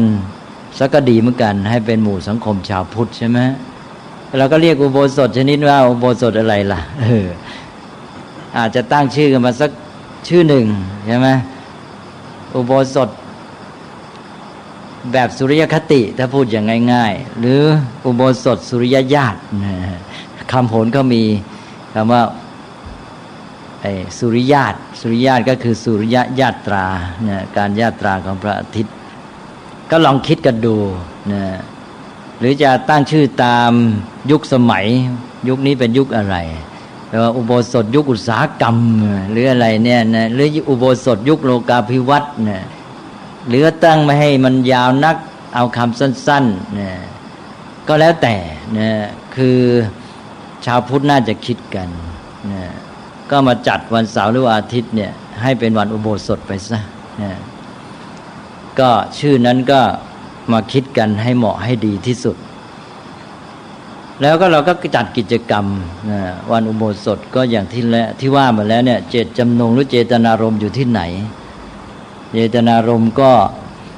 เพื่อจะได้เป็นวันที่เราเนี่ยได้ให้เวลาที่เน้นมาทางด้านการพัฒนาจิตใจและปัญญาโดยที่ว่าให้ชีวิตของเรานี้เป็นอิสระจากวัตถุเสพหรือสิ่งบริโภคสิ่งบำรุงบำเรอปรนเปรอทางด้านเนื้อหนังเอามาทางด้านจิตใจให้มากมันน่าจะดีนะแล้วเราจะสามารถทำกิจกรรมอื่นได้อีกเยอะแยะเพราะคนยุคนี้นั้นวันหยุดแทนที่ว่าจะทำให้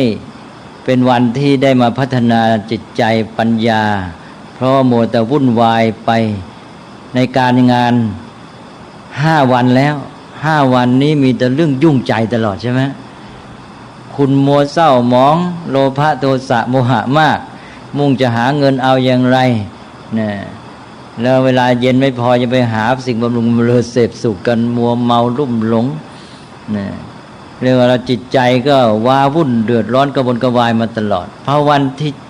6ที่7แทนที่จะได้หยุดจากสิ่งเหล่านั้นกลับซ้ำหนักเข้าไปอีกนะไปหาความลุ่มหลงมัวเมา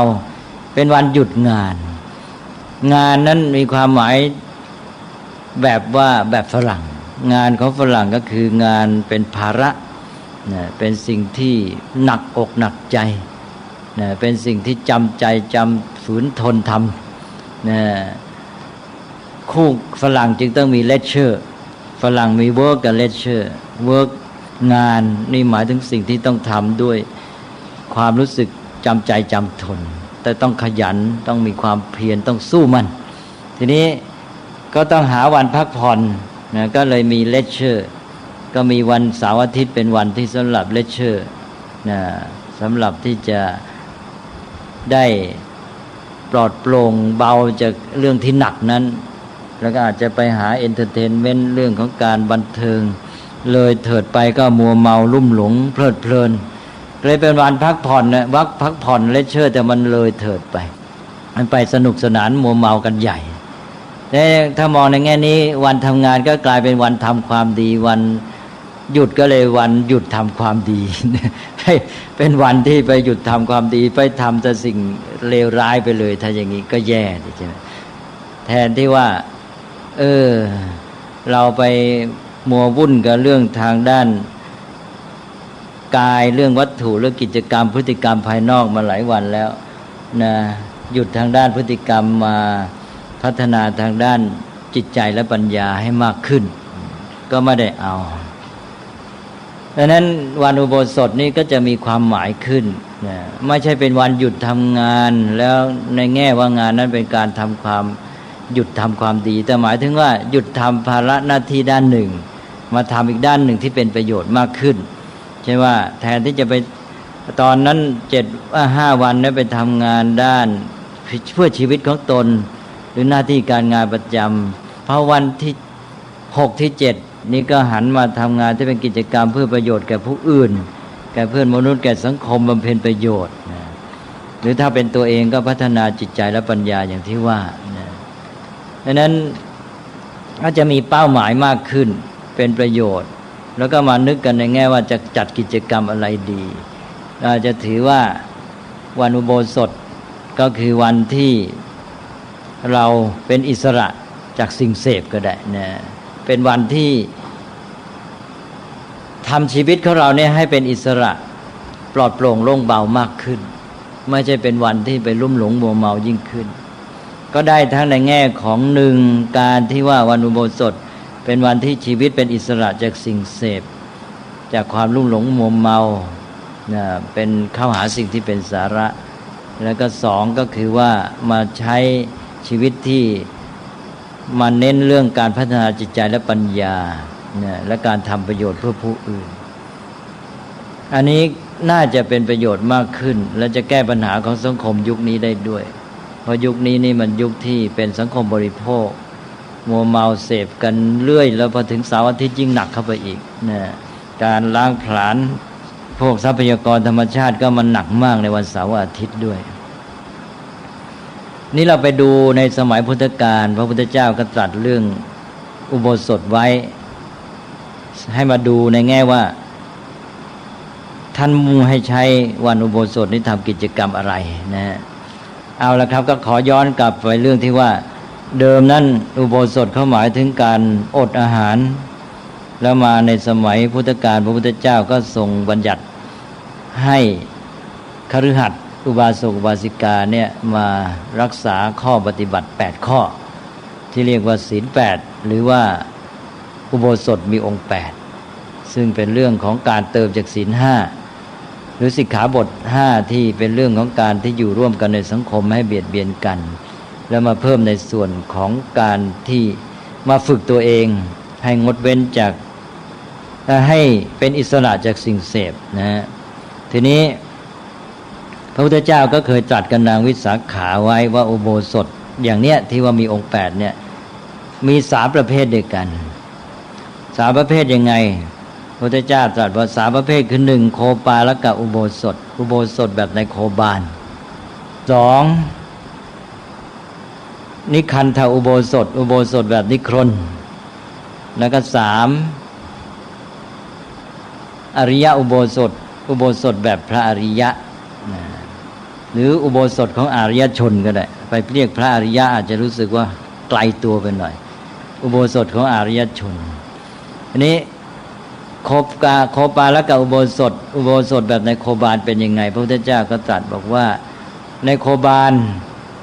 เป็นคนเลี้ยงโคให้คนอื่นก็เช้าก็รับเอาวัวไปแล้วเย็นก็เอามาส่งเจ้าของพอส่งเสร็จแล้วก็มานึกว่าวันนี้เราพาวัวไปเที่ยวหากินที่ไหนบ้างนะไปกินหญ้าที่ไหนไปกินน้ำที่ไหนวางแผนใหม่พรุ่งนี้ล่ะพรุ่งนี้เราจะพาวัวของเราทั้งฝูงเนี่ยไปหากินที่ไหนไปกินหญ้าที่ไหนไปกินน้ำที่ไหนก็วางแผนอย่างนี้ก็เหมือนกับคนรักษาอุโบสถทั้งที่รักษาข้อปฏิบัติ8ข้อนั่นแหละแต่ว่าคงจะนึกว่าวันนี้อดพรุ่งนี้จะเอาให้คุ้มพรุ่งนี้จะกินที่ไหนดีเนี่ยพรุ่งนี้จะกินอะไรดีพรุ่งนี้จะกินอะไรวางแผนบอกว่าใจอยู่ด้วยความโลภคิดถึงความอยากใจไม่ได้ทำให้บริสุทธิ์นะก็เลยว่าคิดแต่เพียงว่าพรุ่งนี้จะกินอะไรที่ไหนนะอันนี้เรียกว่าการรักษาอุโบสถแบบในโคบาลนะทีนี้2การรักษาอุโบสถแบบนิครนหรือนิคันธอุโบสถเป็นยังไงก็ตรัสบอกว่านิครนเขาจะมีหลักการว่าเขาจะสอนสาวกสอนลูกศิษย์ของเขาบอกว่าท่านทั้งหลายนะจะเบียดเบียนสัตว์ทำร้ายสัตว์อะไรแต่อะไรก็ให้มันพ้น100 โยชน์นี้ไปทางทิศตะวันออกพ้น100 โยชน์ไปทิศตะวันตกก็พ้น100 โยชน์ทิศเหนือก็พ้น100 โยชน์ทิศใต้ก็พ้น100 โยชน์ไปแล้วจึงจะทำร้ายมันได้แต่ในรัศมีนี้ก็ไม่ก็หมายความว่าแบ่งมีเมตตาต่อสัตว์เฉพาะในเขต1นะทีนี้ไม่ใช่แค่นั้นนิครนเขาก็จะสอนลูกศิษย์เขาบอกว่าท่านทั้งหลายผ้าผ่อนนี่ไม่ต้องนุ่งแก้ผ้าให้หมดอันนี้ก็เป็นหลักของนิครนเขาจะไม่นุ่งผ้าใช่ไหมยิ่งในสมัยพุทธกาลด้วยตอนหลังมาแตกเป็น2 นิกายเป็นนิกายแก้ผ้ากับนิกายนุ่งผ้าขาวทีนี้ในสมัยพุทธกาลนั้นคงยังไม่ได้แยกนิกายเพราะนิครนอยู่ตัวศาสดานิครนนาถบุตรอยู่นี่เขาก็จะแก้ผ้าเลยเขาก็จะสอนสาวกบอกว่าท่านทั้งหลาย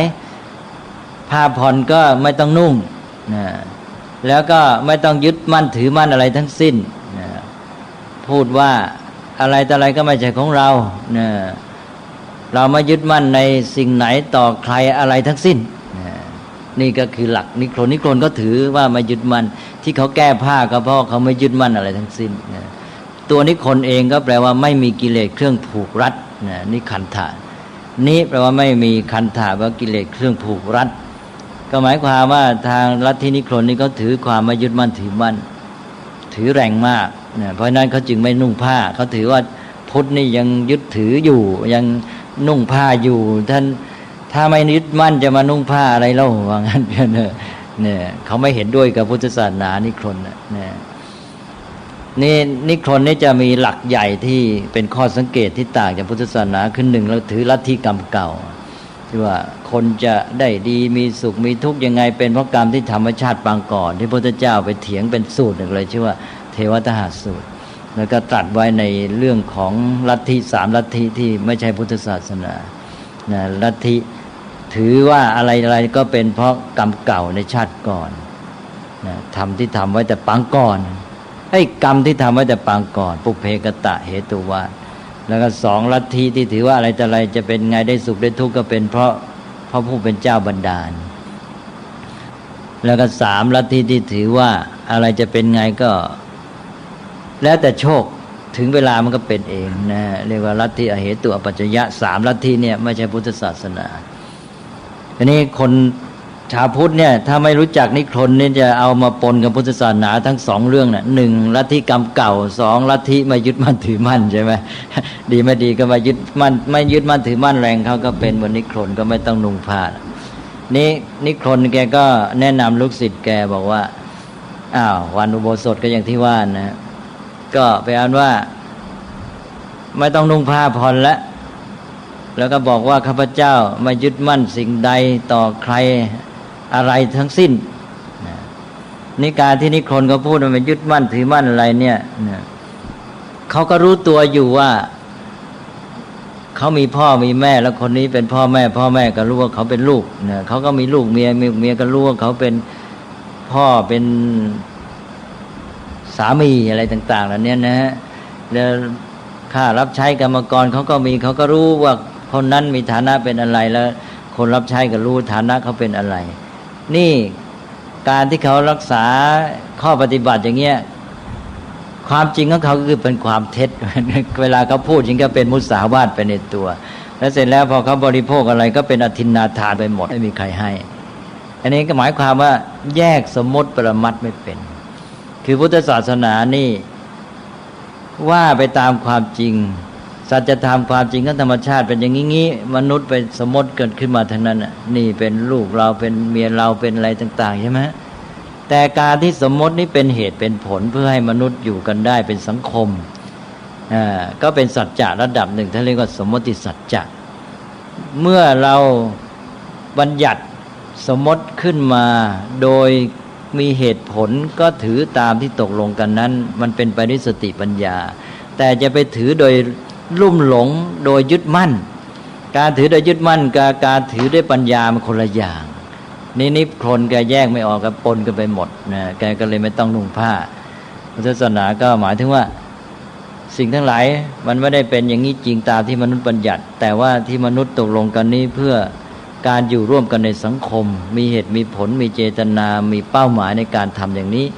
เมื่อเราวางตกลงกันอย่างไรใช่เป็นวินัยแล้วก็ถือตามข้อตกลงนั้นทำด้วยปัญญาไม่ได้ทำด้วยความงมงายอันนี้ถ้าไปถือแบบนี้พระพุทธเจ้าก็ตรัสว่าถ้าไปถืออุโบสถแบบนี้เรียกว่านิคันธอุโบสถแบบนิครนนะ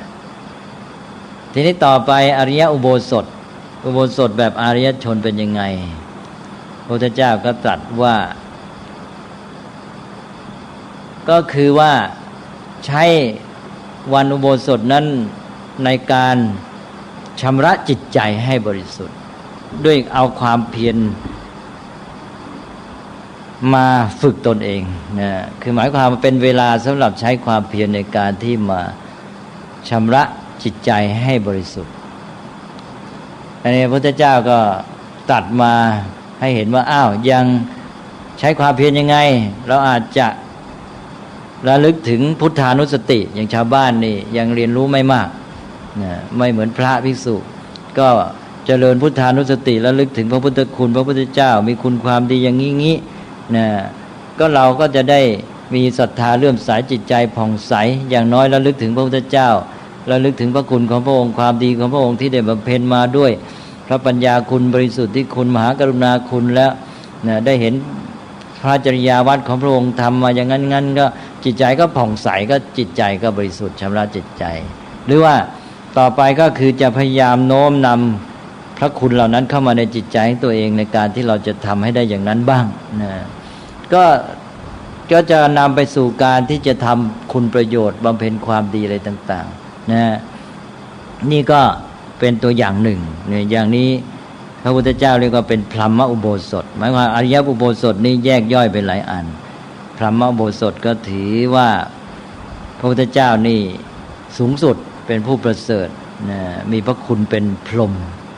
มในความหมายของพุทธศาสนานี่ไม่เหมือนพรหมในศาสนาพราหมณ์นะแปลว่าประเสริฐแล้วก็หรือว่าจะระลึกถึงคุณของพระธรรมก็ได้เจริญธรรมานุสติระลึกถึงคุณพระธรรมก็โอ้โหกว้างขวางแผ่ไพศาลระลึกถึงในแง่ความจริงก็ระลึกไปได้เนี่ยความจริงเป็นยังไงความจริงของธรรมชาติเป็นยังไงในระลึกถึงในแง่ความดีงามก็ได้เนี่ยระลึกถึงตามธรรมานุสติพระคุณของธรรมะ6ประการก็ระลึกไปนะแล้วก็พิจารณาไปก็จะเกิดความเลื่อมใสในธรรมะศรัทธาในธรรมเห็นคุณค่าของพระธรรมจิตใจก็ผ่องใสสะอาดบริสุทธิ์หรือว่าทำให้ตัวเองน้อมนำเอาธรรมะเข้ามาไว้ในใจของตัวเองประพฤติปฏิบัติตาม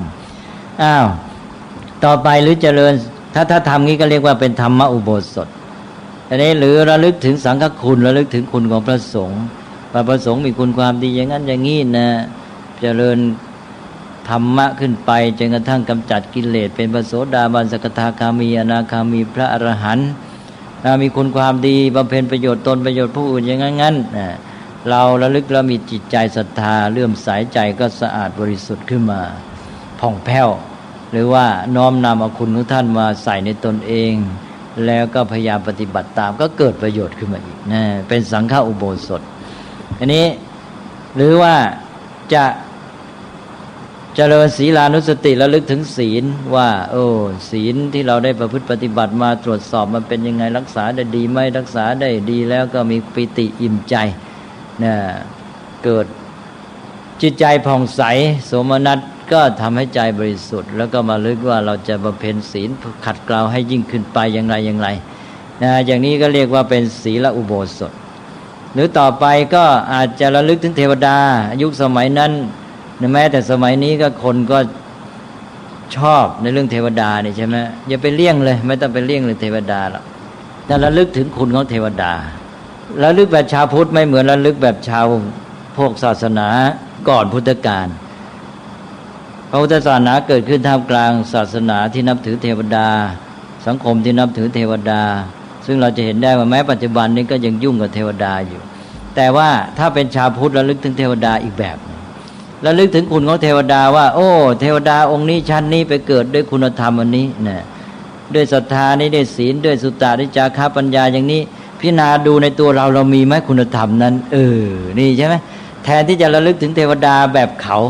ระลึกถึงว่าองค์นี้เก่งอย่างนั้นองค์นี้เก่งทางนี้บันดาลได้อย่างนี้ชอบเครื่องเส้นอันนี้เราจะต้องไปไหว้อ่อนวอนแทนที่จะนึกอย่างนั้นไปขอผลปรารถนาเปล่าชาวพุทธระลึกถึงเทวดาระลึกถึงอีกแบบระลึกถึงว่าเทวดาองค์นี้นะท่านไปเกิดเป็นอย่างนี้ได้ด้วยคุณธรรมอะไรมีคุณความดีอะไรในตัวเทวดาองค์นี้แล้วดูซิว่าในตัวเรามีคุณความดีไหม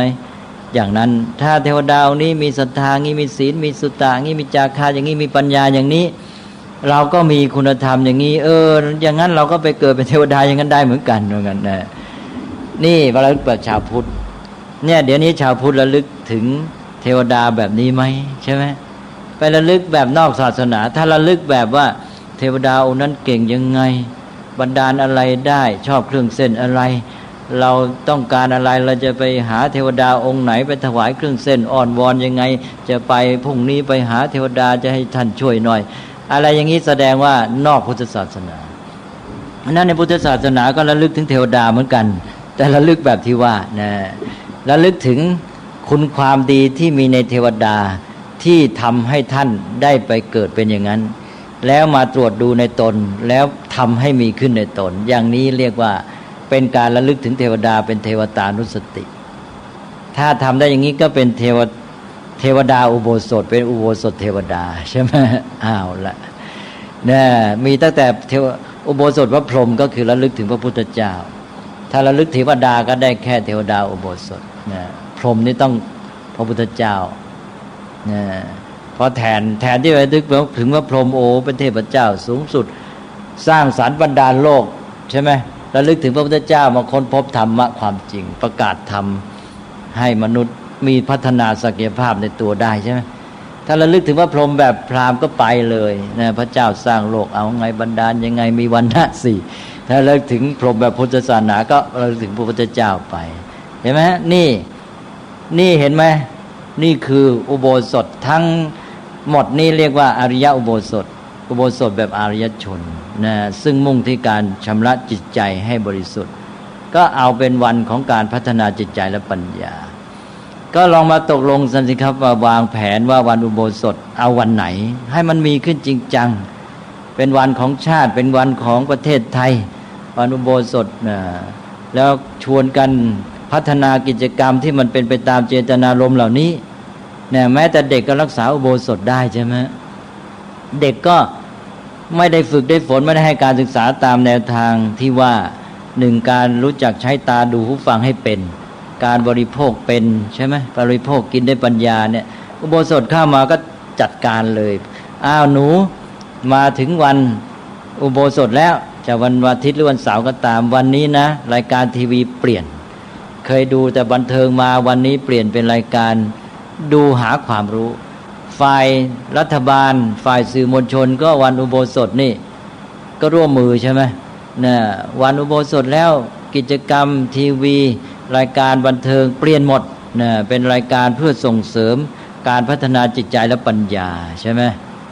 มันก็จะได้ผลดีขึ้นนะไม่ให้มัวเมาชักจูงคนในการเสพยิ่งขึ้นนี่วันอาทิตย์วันเสาร์ทีวียิ่งหนักข้อเข้าไปอีกนะไป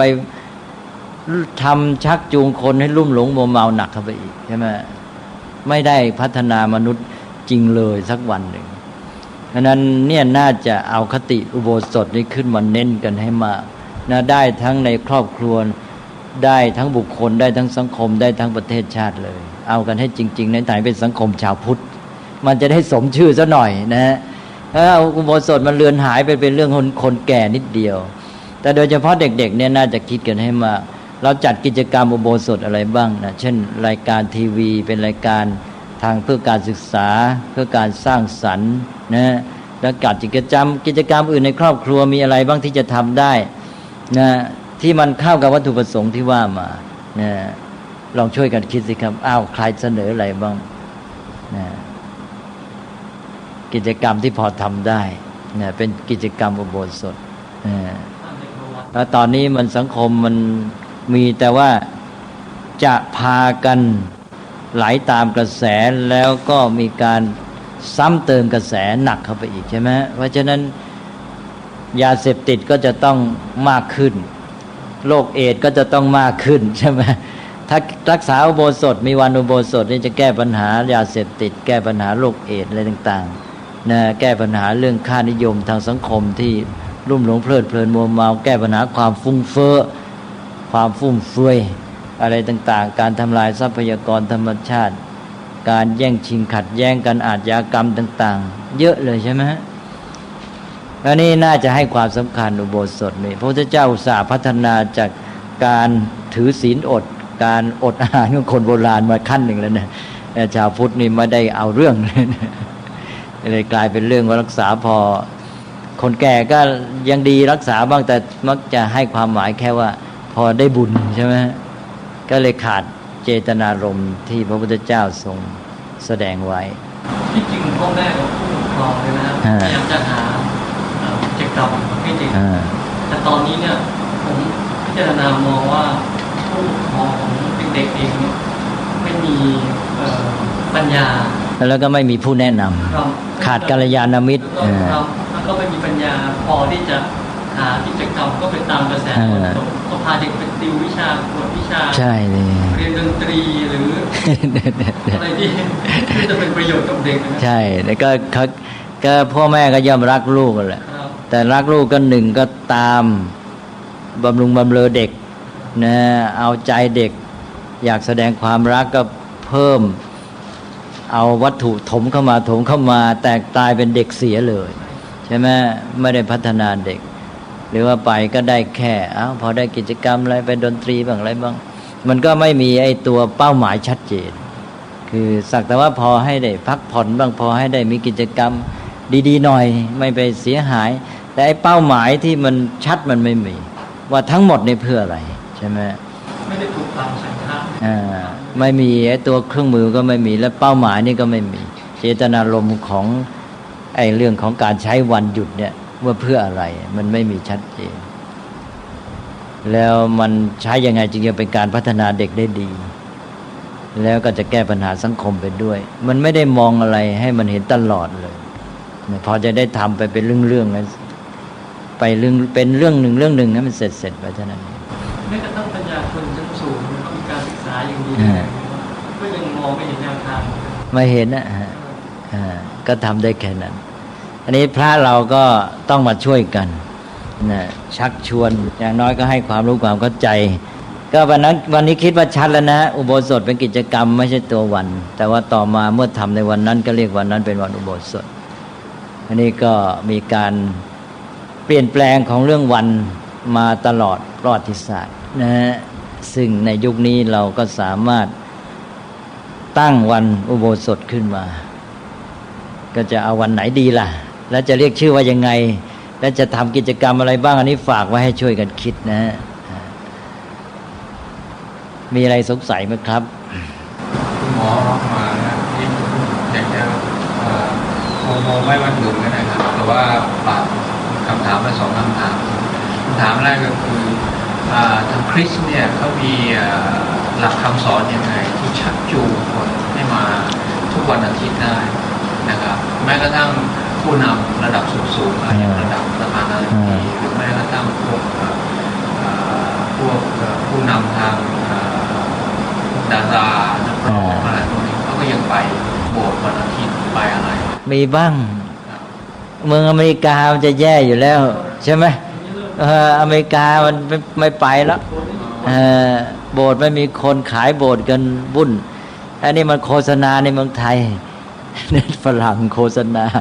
ถูกนะคืออันหนึ่งที่ไปส่วนที่ไปนะส่วนที่ไม่ไปไม่ต้องพูดเลยส่วนที่ไปก็คือศาสนาเขาเป็นศาสนาแห่งศรัทธาที่ว่า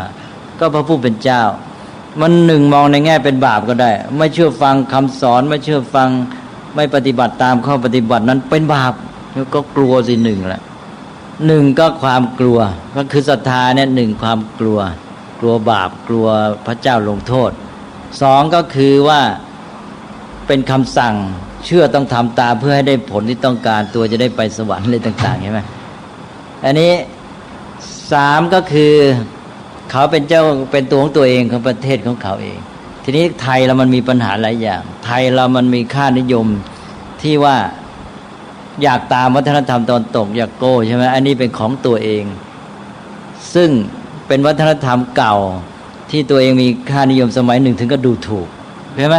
ก็ต้องทอดทิ้งใครไปขืนทำก็คล่ำครึถูกไหม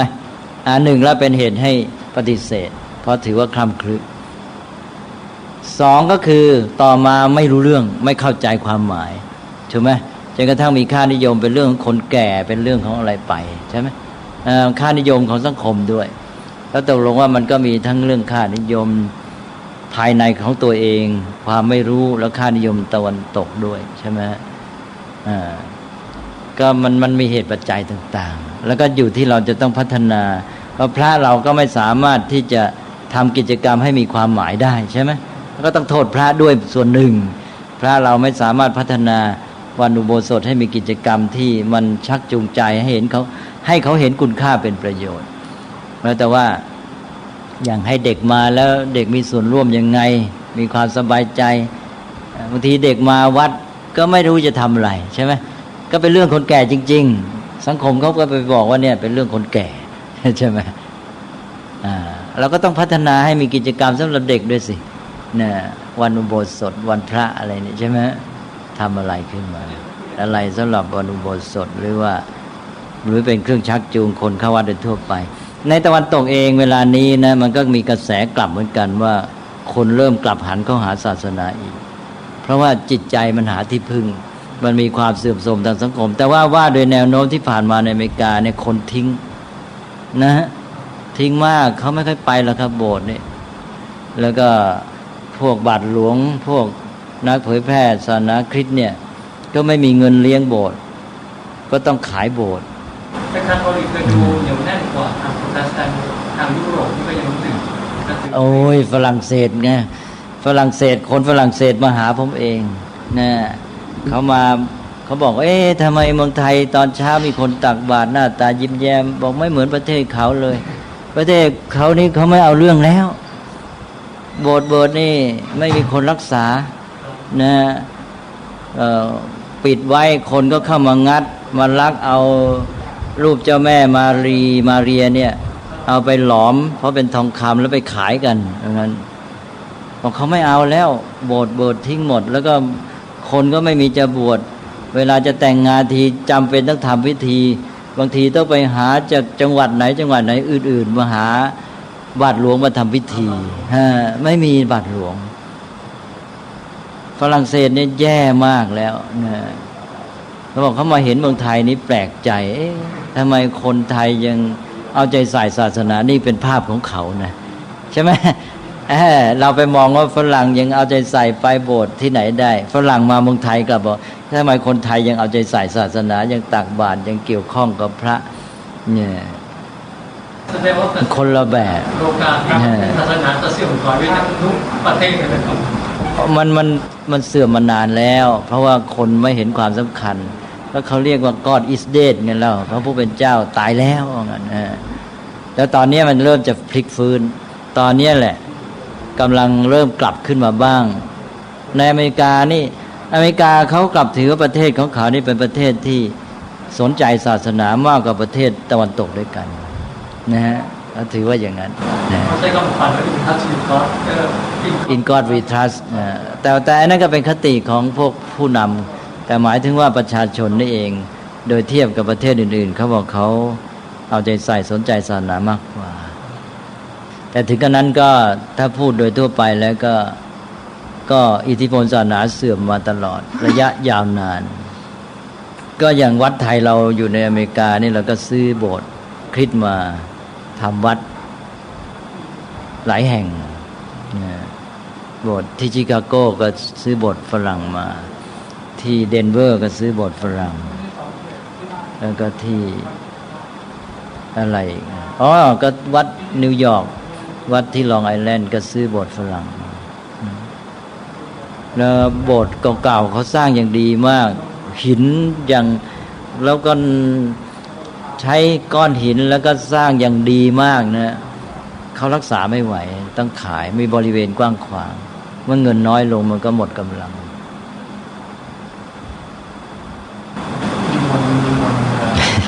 แต่ว่าผมมีฝากไว้อีกถ้าที่ผมสังเกตตั้งแต่สมัยผมเป็นกระหัตแม้กระทั่งเป็นบวชเป็นพระผมก็เห็นว่าอย่างเมื่อ2-3 วันนะดูว่าผู้หญิงเนี่ยมาวัดเนี่ยมาฝากไว้นะยังไงอันนี้เคยตอบไปแล้วตอบไปนานแล้วตอบเรื่องผู้หญิงคือว่ามันมีหลายอย่างปัจจัยหลายอย่างคือว่า1ผู้ชายตกอยู่ในความประมาทใครว่าตัวเองจะบวชก็ได้จะอะไรก็ได้สนใจอะไรก็ได้นะก็เลยเลื่อยเฉยส่วนผู้หญิงเขามีเหตุของความเป็นอยู่ชีวิตของเขาไม่สามารถไปไหนในสังคมที่กว้างขวางใช่ไหมเขาต้องอยู่ในครอบครัวอะไรงี้ทำให้เขาต้องหาท่องทางเหมือนกับชีวิตของเขานี่อยู่ในวงที่แคบกว่าเขามีทางเลือกน้อยกว่าเขาก็ต้องหาทางออกนะแล้วก็นั่นแหละก็เรื่องของเขาชายจะมีทางไปมากแล้วสองผู้ชายก็มีเรื่องธุรกิจการงานประจำตัวเนี่ยวุ่นวายกว่าใช่ไหมไปคิดถึงเรื่องกิจการเรื่องธุระแล้วก็ใจก็ไปวุ่นวายอยู่ข้องอยู่กับเรื่องเหล่านั้นนะผู้หญิงนี่แกงานแกสมัยก่อนนะจำเจอยู่กับบ้านนะก็ไปเปลี่ยนบรรยากาศแล้วก็โอกาสที่จะออกนอกบ้านก็น้อยกว่า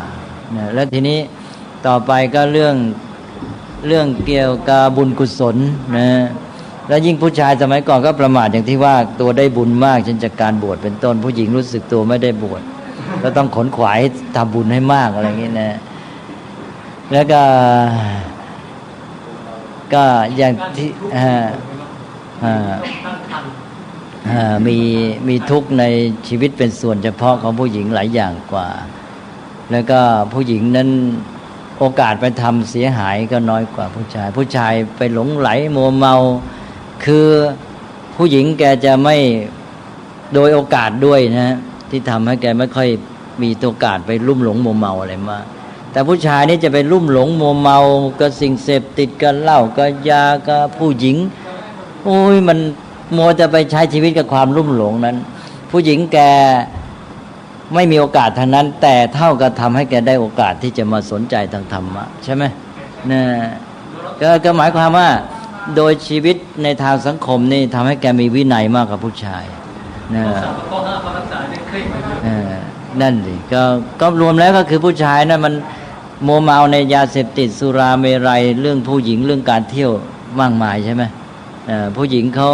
โอกาสในทางสังคมโดยประเพณีมันช่วยเขาในการปิดกั้นทางที่จะไปเลวทรามหลงไหลเหล่านั้นเนี่ยต่อไปผู้หญิงก็จะไม่เบาละตอนนี้ก็จะสังคมก็เปลี่ยนแปลงไป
นะโมตัสสะภะคะวะโตอะระหะโตสัมมาสัมพุทธัสสะนะโมตัสสะ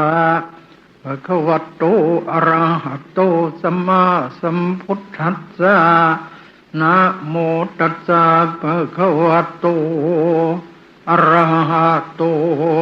สัมมาสัมพุทธัสสะเอทัปปัสสสิมังโรกังจิตตังราชรทูปมังยัตถะภาลาวิสีทันตินัตถิสังโฆวิชานตังเยจิตตังสัญญเมตสันติโมกขันติมารพันธนาติเอาละเอามือลงได้นะตอนนี้ไปหลวงพ่อจะได้เทศลำดับญาณความมุ่งหมายของการเทศลำดับญาณนั้นมีอยู่ข้อหนึ่งคือต้องการเช็คตรวจดูผลการปฏิบัติ แต่ความมุ่งหมายของการเทศทั่วไปมีอยู่6 ข้อ 1. เราฟังเทศเอาบุญตั้งใจฟังบุญเกิดแล้วบุญเขาแปลว่าชำระขณะที่ตั้งใจฟังปนมมือแต่พระจะเทศอะไรไม่รู้เรื่องก็ช่างขอให้ตั้งใจฟังบุญเกิดแล้วถ้าตายด้วยจิตนี้ไปสวรรค์ไม่ไปอบายเขาเรียกฟังเอาบุญอย่าว่าแต่คนเลยกบ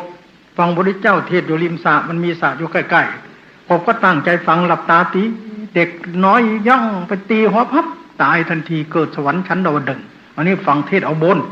ไม่ต้องรู้เรื่องก็ได้บุญอย่าเข้าใจผิดว่าไม่ได้บุญนะบุญมันอยู่ที่ใจข้อที่ 2ฟังเอาความรู้อันนี้ต้องจำถ้าท่านไม่จำก็ไม่ได้ลืมหมดแล้วอย่างหลวงพ่อสอนเมื่อกี้เนี่ยจะจำไม่ได้พอถามอีกก็ลืมแล้วนี่ฟังเอาความรู้เขาต้องจำบางทีไม่จำเขาต้องจดต้องเขียน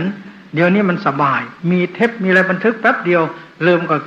พับเดียวได้แล้วเห็นแล้วจดไว้ทำให้แม่นยำเหมือนทราบแล้วจำไว้ได้ทั้งมวลเมื่อหลงลืมไปจากได้สอบสวนคงไม่แปรปรวนจากที่จดลงมันลืมมันก็ดูพับเดียวมันก็ได้นั่นฟังเอาความรู้ข้อที่ 3ฟังพอเป็นอุปนิสัยปัจจัยบางทีง่วงนอนบ้างบางทีก็ส่งใจไปโน่นไปนี่บ้างก็ยังดีอยู่นี่เป็นอุปนิสัยมันมีตัวอย่างงูเหลือมฟังอายตนะกถาจักขายตนังโสทานังหลับไปบ้างตื่นบ้างยังดีนะตายยังไปเกิดสวรรค์สุดท้ายก็จบเพราะฟังเทศได้สำเร็จเพราะอายตนะกถานี่เป็นอุปนิสัยปัจจัยข้อที่ 4ฟังปฏิบัติสมมติอย่างเราเป็นนักปฏิบัติเวลาพระเทศเอาละเราฟังไม่รู้เรื่องก็ตามหรืออยากปฏิบัติกำหนดที่หูนี่ได้ยินน้อได้ยินน้อยินน้อยินน้อยินน้ออันนี้ได้บุญมากกิเลสขาดไปทีละกิจชาติแต่ถ้าฟังเฉยๆได้บุญคนละขั้นบุญที่ฟังเฉยๆนี่ไปสวรรค์แต่บุญที่กำหนดนี่มุ่งไปนิพพานคนละเส้นกำหนดขันธ์ 5นั่นเรียกว่าฟังปฏิบัติสมัยพระพุทธเจ้านิยมฟังอย่างนี้ปฏิบัติปฏิแปลว่าเฉพาะปฏิแปลว่าถึงยังกายวาจาใจให้เขาถึงพระไตรปิฎกที่เราเรียนมาเมื่อกี้นี้คำสอนพระพุทธเจ้าย่อเลยเหลือศีลสมาธิปัญญาเจริญวิปัสสนาถูกหมดทั้งศีลสมาธิปัญญานั่นฟังปฏิบัติข้อที่ 5ฟังเพื่ออุทิศส่วนบุญเช่นไปในงานศพฟังแล้วอุทิศส่วนบุญผู้ตายข้อที่ 6ฟังเพื่อเช็คเพื่อตรวจผลการปฏิบัตินี่อย่างขณะนี้จะฟังเพื่อเช็คเพื่อตรวจผลการปฏิบัติอันนี้ไม่หลับไม่ได้นะต้องตั้งใจฟังเทศลำดับญาณแปลว่าหัวข้อของปัญญามี3 1สุตตมยปัญญาเกิดจากการเรียนการฟังการดูการอ่านอันนี้เป็นปัญญาขั้น 1อย่างหลวงพ่อถามพวกท่านไม่ได้ก็ตอบทางกี่สายเกศสายท่านจำได้นี่สุตตมยปัญญา2คิดที่นี่อินตามยปัญญาเช่นอย่างนี้ได้ยินไหมได้ยินขันธ์ 5เกิดหรือยังเกิดแล้วตรงไหนเป็นรูปเสียงก็เป็นรูปหูเราก็เป็นรูปได้ขันธ์ 1แล้วเมื่อได้ยินแล้วรู้สึกอย่างไรเมื่อกี้เนี่ยหนวกหูไหมถ้าหนวกหูนี่ทุกขเวทนาเป็นเวทนาขันธ์ถ้าไม่หนวกหูเฉยๆนี่อุเบกขาเวทนาขันธ์จำได้ไหมว่าได้ยินจำได้นี่สัญญาขันธ์แต่ให้เห็นว่าเสียงเมื่อกี้เนี่ยเพราะหรือไม่เพราะดีหรือไม่ดีนี่สังขารนี่ได้ยินนี่ใครได้ยินวิญญาณครบ5นี่ยังครบแล้วมีไหมดิเนี่ยไม่มีไปไหนดับแล้วเที่ยงหรือไม่เที่ยงอนิจจังไม่เที่ยงทนทุกขังหรือสุขขังทุกขังทนไม่ได้อัตตาและอนัตตาบังคับไม่ให้ดับได้ไม่ได้นี่อนัตตานี่อย่างนี้เขาเรียกว่าคิดกินตามยปัญญานี่ทำเครื่องขยายเสียงนี่กินตามยปัญญาทำเครื่องบินทำจัมโบ้ทำตึกทำอะไรต่างๆนี่กินตามยปัญญา2ขั้นนี้เป็นปัญญาหาข้าวกินไม่ใช่ปัญญาพิสูจน์นรกสวรรค์ไม่ใช่ปัญญาเอากิเลสออกคนละขั้นแต่ที่ท่านปฏิบัตินี่เป็นขั้นที่3เรียกว่าภาวนามยปัญญาแล้วภาวนามยปัญญานี่มี16ขั้นเรียกว่าลำดับญาณนี่ที่จะเทศวันนี้เรียงหัวข้อมาให้รู้ว่าเราฟังขั้นที่3เรียกว่าเทศลำดับญาณแปลว่าปัญญามี3สุตตะจินตาภาวนาที่นี่เราฟังนี่จะเอาภาวนาไม่จะ2ข้อไม่เอายกเว้นท่านเรียนมาแล้วนั่นอยู่ในทางโลกหรือในทางธรรมก็เหมือนกันปัญญา2ข้อนั้นไม่ใช่ปัญญาที่จะพิสูจน์นรกสวรรค์ไม่ใช่ปัญญาเอากิเลสออกเป็นปัญญาหาข้าวกินหาเงินหาทองในโลกมนุษย์เป็นเหมือนดาบ2 คมใช้ผิดก็ให้โทษใช้ถูกก็ให้คุณมีคุณนันมีโทษมหันต์เช่นอันนี้ไปใช้ด่าเขาก็บาปอีกแล้วทำไมใช้เทศในบุญแล้วนี่มันเหมือนดาบ2 คม ระเบิดปรมาณูลูกเดียวทิ้งของญี่ปุ่นตาย60,000 2 ลูกก็120,000ยกธงขาวอันนั้นมันฆ่ากันนี่กินตามมัญญปัญญาพระเจ้าเหมือนดาบ2 คมเฉพาะนี่เทศภาวนานะทีนี้ภาวนามัญญปัญญานี่เกิดจากการเจริญวิปัสสนาเดินทางสายที่7สายที่1ก็ไม่เอาสายที่2 3 4 5 6 7สายที่1เราพ้นแล้วนรกให้มี457ขุมเราพ้นแล้วเปรตอสุรกายปากเท่ารูเข็มมือเท่าใบตาลเราพ้นแล้วสัตว์ที่เดรัจฉานเสียงจักรจั่นเลไรมันร้องไอ้นี่สัตว์ที่เดรัจฉานไปด้วยโมหะเราไม่ไปไม่เพราะบุญใช่ไหมนี่เรามาเกิดเป็นมนุษย์อยู่สายที่4มนุษย์แปลว่าผู้มีใจสูงมนะแปลว่าใจอุทยะสันสกฤตแปลว่าสูงบาลีว่ามนุษย์โสแปลว่าผู้มีใจสูงเอาอะไรเป็นเครื่องวัดเอาศีล5เป็นเครื่องวัดเรามีศีลเราจึงได้เกิดมาเป็นคนอันคนเราเกิดมาในล้านโลกนับว่าโชคดีเท่าภูเขาขุนเพราะบุญเก่าทำไว้ได้เป็นทุนบุญจงนุนให้กำเนิดเกิดเป็นคนนี่เพราะบุญแท้ๆนะสายที่5ไปสวรรค์ที่ฟังอยู่นี่สายนี้ไปสวรรค์ถ้าสมมุติท่านตายด้วยจุดนี้ไปสวรรค์ศาลานี่ที่ท่านอยู่เดี๋ยวนี้ถ้าใครแอบเอาระเบิดมาวางต้มตายเรียบไปไหนง่วงนอนไปไหนงูเหลือมใครง่วงนอนมีหรือเปล่าใครง่วงนอนไปเป็นงูเหลือมนะอย่าเฉพาะว่าเล่นนะมีจริงๆเป็นอย่างนี้คนไปฟังเทศ5จำพวกหนึ่งฟังพระพุทธเจ้าเทศกระนมมือสะพงกไปสะโงกมาคนหนึ่งเอามือเขียนแผ่นดินเล่นขีดไปขีดมาคนหนึ่งก็เขย่าต้นไม้เล่นคงเทศในป่าอีกคนหนึ่งก็แหงนหน้าดูโน่นดูนี่เลยอีกคนหนึ่งตั้งใจฟังวันนั้นไม่ได้สำเร็จสักคนหนึ่งเทศจบก็กลับบ้านพระอานนท์ก็ไปกราบพระพุทธเจ้าข้า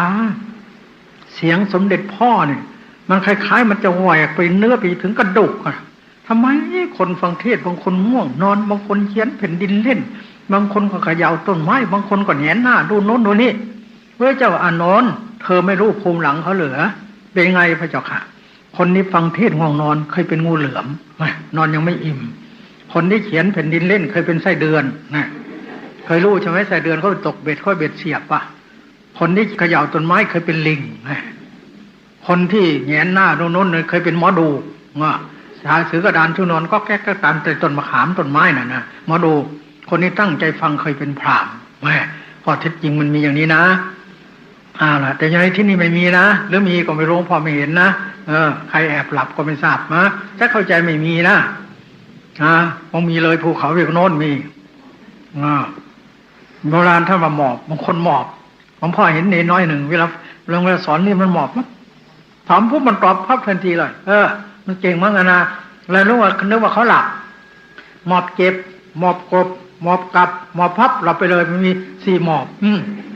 หมอบเจ็บนี่มันดีนี่ก็ในหมอบเจ็บหมอบกบหมอบกลับหมอบพับหลับไปเลยเนี่ยบางคนหมอบแล้วมันหลับไอ้นี่มันเจ็บเก่งได้อยู่ดีอยู่เอาละตอนนี้จะได้เทศมี16ข้อ1นามรูปะปริเททญาณนามะแปลว่าใจรูปะแปลว่ากายปริเททะแยกญาณปัญญามีปัญญาแยกรูปกับนามได้โดยอาศัยเดินโยกมนั่งอย่างคุณแม่สิริสอนก่อนอื่นก็ขออนุโมทนาก่อนคุณแม่สิริเนี่ยเป็นผู้หญิงแต่สามารถสอนได้ดีลูกศิษย์หลวงพ่อเนี่ยนอนป่วยอยู่โคราชหลวงพ่อไปสอนที่โคราชโน้นแล้วก็สอนเก่งสอนได้ดีด้วยพระก็สู้ไม่ได้แต่โยมเก่งสอนทุกคนทุกแห่งไม่ขาดเลยมีคิวติดต่อเลยสอนถึงอเมริกาหลวงพ่อไปอเมริกาโยงไปสอนโน้นนี่คือความสามารถของคนเป็นบุญบารมีเคยสั่งสมอารมณ์มาพระเป็นมหาปรมิเรียน9ประโยคเป็นเจ้าฟ้าเจ้าคุณก็มีเยอะแต่ว่าสู้โยมไม่ได้นี่เป็นบารมีอันหนึ่งเพราะฉะนั้นท่านทั้งหลายได้พบครูบาอาจารย์ในกหาได้ยากเขาเรียกกัลยาณมิตรกัลยาณมิตรผู้หวังดีต่อกันพระพุทธเจ้าเป็นกัลยาณมิตรของพุทธบริษัทครูบาอาจารย์เป็นกัลยาณมิตรของลูกศิษย์พ่อกับแม่เป็นกัลยาณมิตรของลูกปัจจุบันสมเด็จเจ้าหัวเป็นกัลยาณมิตรของประชาชนนี่เขาเรียกว่าผู้หวังดีต่อกันเมื่อได้ครูอาจารย์ดีก็แนะนำพร่ำสอนเราคือการทำกรรมฐานต้องมีอาจารย์ถ้ามีอาจารย์ไม่ได้แม้จะมีความรู้เก่งชะไหนก็ตามไม่มีอาจารย์ไม่ได้10รู้ไม่เท่าตาเห็น10ตาเห็นไม่เท่ามือคำ 10 มือคำไม่เท่าชำนาญ10 ลูกเขยไม่เท่าพ่อตาโบราณเขาว่าอย่างนั้นหลวงพ่อในกล้าประโยคจะไม่กล้าปฏิบัติไม่มีอาจารย์เรากลัวจะเป็นบ้าบ้างกลัวสารพัดนั่นแหละเพราะฉะนั้นต้องมีอาจารย์เพราะเราไม่ทราบหรอกทีนี้ต่อไปก็นี่แสดงว่าอาจารย์สอนมาแล้วนะส่วนจะได้ผลแค่ไหนโปรดตั้งใจฟังว่าเราถึงข้อไหนญาณ16 ข้อ 1. นามรูปะปริเฉทญาณแยกรูปกับนามเอาถามโยมทุกคนตอบในใจนะพองกับยุบอันไหนสั้นอันไหนยาวนี่ญาณที่ 1อันไหนสั้นอันไหนยาวพองสั้นหรือยาวพองยาวนะใครเห็นสิยุบยาวมีไหมมีหรือเปล่ายุบยาวนี่ทะเลาะกันเห็นไหมแต่ข้างมากเว้ยเห็นพองยาวมากกว่ายุบน้อยกว่าแล้วใครจะผิดจะถูกอาจารย์พระครูต้องตัดสินแล้วนะพระครูนะลูกศิษย์เรามันทะเลาะกันแล้วนี่นะข้อ 1พองกับยุบอันไหนสั้นอันไหนยาวที่ถูกยุบยาวพองสั้นข้อ 2พองกับยุบอันไหนปรากฏชัดตอบพองชัดถูกต้องใครเห็นว่ายุบชัด3พองกับยุบเป็นอันเดียวแล้วคนละอันอันนี้ถูกคนละอันนะพองเนาะมีกี่ระยะใครตอบ10กี่ระยะอย่างน้อยต้อง2ต้นพองสุดพองสมาธิดีคือจะมี3ต้นพองกลางพองสุดพองนะท่าน1นี่สมาธิอ่อนไปหน่อยนะตอบแล้วพองกับยุบเป็นคนละอันนี่ถูกตอบเท่านี้พออันเดียวแล้วคนละอันเท่านี้ถูกแล้วนะได้ครึ่งหนึ่งนะต่อไปเห็นไหมเนี่ยสีอะไรสีขาวก็ตาอันเดียวแล้วคนละอันตาเห็นใช่ไหมเนี่ยอะไรเห็นสีขาวก็ตาอันเดียวแล้วคนละอันใครเห็นว่าอันเดียวกันมีไหมคนละอันถูกแล้วฟังนะโมตัสสะได้ยินไหมเสียงกับหูอันเดียวแล้วคนละอันเข้าส่วมเหม็นกลิ่นเหม็นกับจมูกอันเดียวแล้วคนละอันทานอาหารแซ่บอีหลีลิ้นกับรสอันเดียวแล้วคนละอันนั่งอยู่นี่คนถูกเสือไหมคนกับเสืออันเดียวแล้วคนละอันคนละอันนะนึกถึงต้นมะขามสนามหลวงต้นมะขามมีกี่ต้นตอบเดาหลายต้นทีหลังใครไปเดินน้ำหลวงไม่นับนะหลวงพ่อนับหมดแล้วโกหกหลวงพ่อไม่ได้นะมีกี่ชั้นมี5 ชั้นไปนับดูอะไรนะเอาไว้เท่านั้นก่อนจบไปแล้วนะนี่คือรูปเนี่ยท้องพองกับยุบเป็นคนละอันนี่เป็นรูปตากับสีเป็นคนละอันนี่รูปหูกับเสียงคนละอันนี่รูปจมูกกับกลิ่นคนละอันนี่รูปลิ้นกับรสเป็นคนละอันนี่รูปล่ะใจของท่านไอหัวใจของท่านก็ต้นมะขามสนามหลวงเป็นคนละอันนี่รูปนะพองเนาะเอาอะไรว่าเอาปากรู้ใจนึกยุบหนออะไรว่าใจที่ว่าพองหนอก็ใจเทวายุบหนอใจเดียวแล้วคนละใจคนละใจนะใครเห็นว่าใจเดียวมีไหมไม่มีนะใจคนละใจนะนี่แยกนามพองหนอท้องพองเป็นรูปใจที่รู้เป็นนามตัดท้องท่านทิ้งแล้วมีแต่รูปกับนามคนไม่มีท้องก็ไม่มีเห็นหนอสีกับตาเป็นรูปเห็นก็เป็นนามได้ยินหนอเสียงกับหูเป็นรูปได้ยินเป็นนามตัดหูท่านทิ้งหมดกลิ่นหนอกลิ่นกับจมูกเป็นรูปผู้ที่รู้กลิ่นคือนามได้แก่ใจรสหนอลิ้นกับรสเป็นรูปรู้รสเป็นนามถูกหนอกายท่านทั้งหมดตั้งแต่ผมถึงเล็บเป็นรูปเสื้อผ้าที่ท่านสวมใส่อยู่เป็นรูปสบงจีวรก็เป็นรูปเมื่อถูกตัวแล้วรู้สึกเย็นร้อนอ่อนแข็งผู้ที่รู้เป็นนามน้องพ่อถามว่านั่งอยู่นี่ตรงไหนเป็นรูปตรงไหนเป็นรูปตอบหมดทั้งตัวตั้งแต่หัวถึงเล็บเป็นรูปตรงไหนเป็นนามใจนั่งอยู่นี่ใครนั่งใครรู้ถ้ารูปเขาต้องเรียกว่านามนะถูกเหมือนกันที่ตอบนั่งอยู่นี่ใครนั่งรูปนั่งใครรู้นามรู้นั่งอยู่นี่ใครนั่งกายนั่งใครรู้ใจรู้กายกับใจรูปกับนามคู่กันนะถูกที่ตอบไม่ผิดแต่ภาษามันวิปริตนิดนึงนะเอามันถูกจริงๆนะนั่งอยู่นี่ใครนั่งใครรู้พูดอยู่นี่ใครพูดใครรู้ไปใครใครรู้ไปชี้ใครชี้ใครรู้เห็นแล้วอย่างรูปนามเป็นตัวไงเห็นแล้วใช่ไหมนี่7 วันนี่รู้แล้วหลวงพ่อ15 วันยังไม่รู้นะนี่เก่งกว่าหลวงพ่อพวกเนี้ย พ่อเข้า17 วันโยมเอ้ยอาจารย์ก็ไม่บอกถามคนมาหาเห็นรูปเห็นนามหรือยังเราจะตอบว่าเห็นหรือมันก็ไม่เห็นจะว่าเห็นหรือเราก็กล่าวประโยคแล้วสอบได้องค์เดียวทั่วประเทศแค่รูปนามตอบไม่ได้มันก็อายอาจารย์แต่ไม่รู้จะว่าไงคนมาหาเห็นรูปเห็นนามไหมเราก็ไม่กล้าตอบถ้าจะไม่ตอบหรือท่านก็ถามถ้าจะตอบมันก็จะผิดเราก็ไม่รู้เนี่ยอัดอั้นตันอุราอยู่17 วันโยมเอ้ยเข้า7 เดือน19 วันไม่ใช่น้อยวันเหมือนโยมนี่นะ7 เดือน19 วันจึงออกตอบไม่ได้ถามเลยท่านอาจารย์รูปนามเป็นตัวยังไงอาจารย์เขาบอกคนมาหาเวลาเดินมันจะหายวับที่ส้นเท้าเรานึกว่ามันจิตตัวเหมือนหนูมันจิ้งจกตุ๊กแกหรือเปล่าเนาะดีใจแล้วนะอาจารย์บอกก็คอยสังเกตวันนั้นเดินตั้งแต่เที่ยงวันถึง6 โมงเย็นเลยพอฉันเสร็จก็ว่ากันเลยโอ้ยอยากจะเว้ยตับไตไส้พุงมันจะไหลออกหมดมันเจ็บมันปวดที่ไหนไม่รู้เดิน6 ชั่วโมงไม่เห็นรูปเห็นนามสักตัวหนึ่งอาจารย์บอกว่ามันหายแวบส้นเท้าแล้วดูเท่าไรก็ไม่เห็นพระเอิญลมมาพัดแวบที่ปลายเท้าเย็นแวบหนึ่งแม้ดีใจเกือบตายนึกว่าเราเห็นรูปเห็นนามแล้วที่แทบเปล่าลมพัดมันเย็นนิดเดียวเท่านั้นเห็นไหมความโง่ของคนเขาเรียกเส้นผมบางภูเขามันบางจริงๆนะพอเห็นก็ไม่ใช่หรอกขวาย่างหนอโอ้ขาเท้าที่ก้าวไปนี้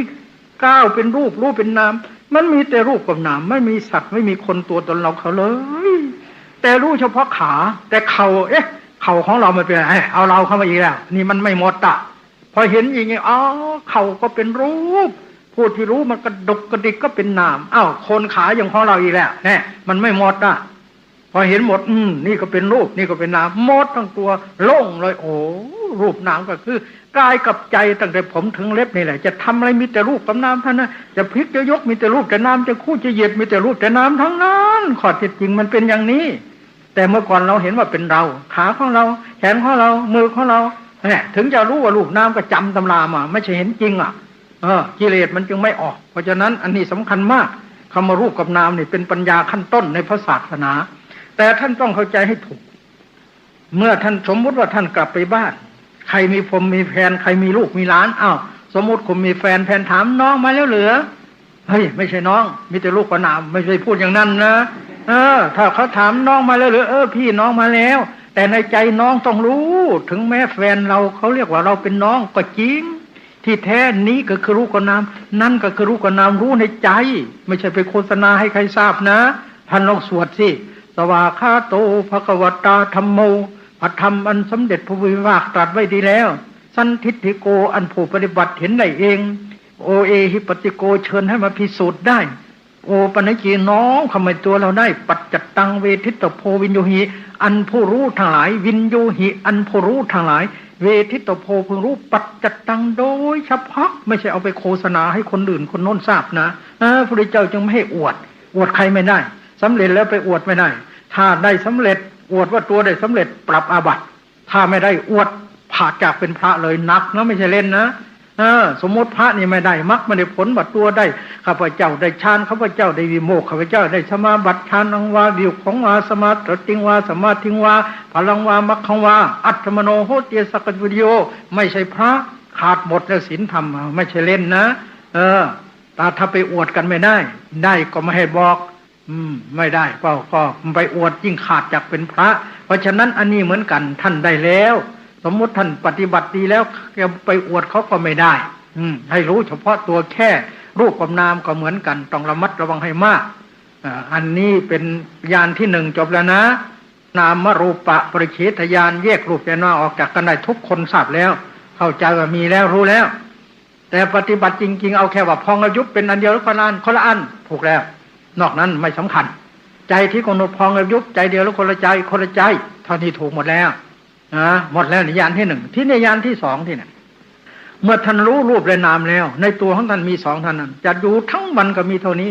นอนก็ใครนอนรูปนอนใครรู้นามรูปพูดใครพูดรูปพูดใครรู้นามรูปทั้งวันทั้งคืนมีแต่รูปกับนามไม่มีสัตว์ไม่มีคนไม่มีตัวไม่มีตนไม่มีเราไม่มีเขาในญาณที่1ที่ในญาณที่2อันนี้แหละรูปกับนามมันเป็นเหตุและผลของกันและกันเขาเรียกปัจจยปริฆะญาณมีปัญญารู้เหตุและผลของรูปและนาม เหตุและผลปัจจยะแปลว่าเหตุและผลของรูปและนามคือเมื่อมีรูปกับนามแล้วบางครั้งรูปเป็นเหตุนามเป็นผลบางครั้งนามเป็นเหตุรูปเป็นผลแล้วแต่อะไรเกิดก่อนสิ่งไหนเกิดก่อนสิ่งนั้นเป็นเหตุถ้ารูปเกิดก่อนรูปเป็นเหตุนามเกิดทีหลังนามเป็นผลถ้านามเกิดก่อนนามเป็นเหตุรูปเกิดทีหลังรูปเป็นผลมันจะมีเท่านี้สองอันเท่านี้นิยามที่สองยกตัวอย่างเช่นนั่งอยู่นี่ท่านอยากจะลุกไปเข้าห้องน้ำใครอยากลุกใจนามอยากลุกใครเป็นคนลุกรูปคือกายใครก่อนกันใครก่อนกันนามก่อนกันนี่เป็นตัวเหตุใครลุกไปทีหลังนี่เป็นผลที่นี่เวลาท่านภาวนาพองหนอบางทียังไม่ได้ว่าพองท้องนูนไปแล้วมีไหมนี่รูปเกิดก่อนแล้วใจค่อยตามทีหลังนี่ใครเกิดก่อนใครเกิดก่อนรูปท่านภาวนาพองหนอมันยังไม่พองในท้องมันนูนไปครึ่งหนึ่งแล้วใจเพราะนั้นจึงว่าตามอย่างนี้รูปเกิดก่อนเรียกว่ารูปเป็นเหตุใครเป็นผลทีนี้ใจท่านมาคอยจ้องมันจะนูนหรือยังเนาะนี่ใครเกิดก่อนนามใครเกิดทีหลังอย่างนี้เรียกว่านามเป็นเหตุรูปเป็นผลคือปัจจยปริคหายานมันรู้อันหนึ่งมันก็รู้ต่อไปเลยมันอยู่ใกล้ๆกันนั่นแหละนี่บางทีพองยุบมันหายนะเปลี่ยนอารมณ์ซะนั่งหนอถูกหนอนั่งหนอถูกหนอนั่งหนอนึกถึงรูปนั่งถูกหนอก้นย้อยถูกกับพื้นสองแห่งนั่งหนอถูกหนอนั่งหนอถูกหนอสัก5 นาทีมาดูพองยุบใหม่เขาจะชัดขึ้นมาแล้วก็พองยุบต่อไปได้ถ้าไม่มีก็เอานั่งหนอถูกหนอเลื่อยไปมีค่าเท่ากันนิยามที่สองถ้าถึงตรงนี้เป็นจุลโสดาบันนะ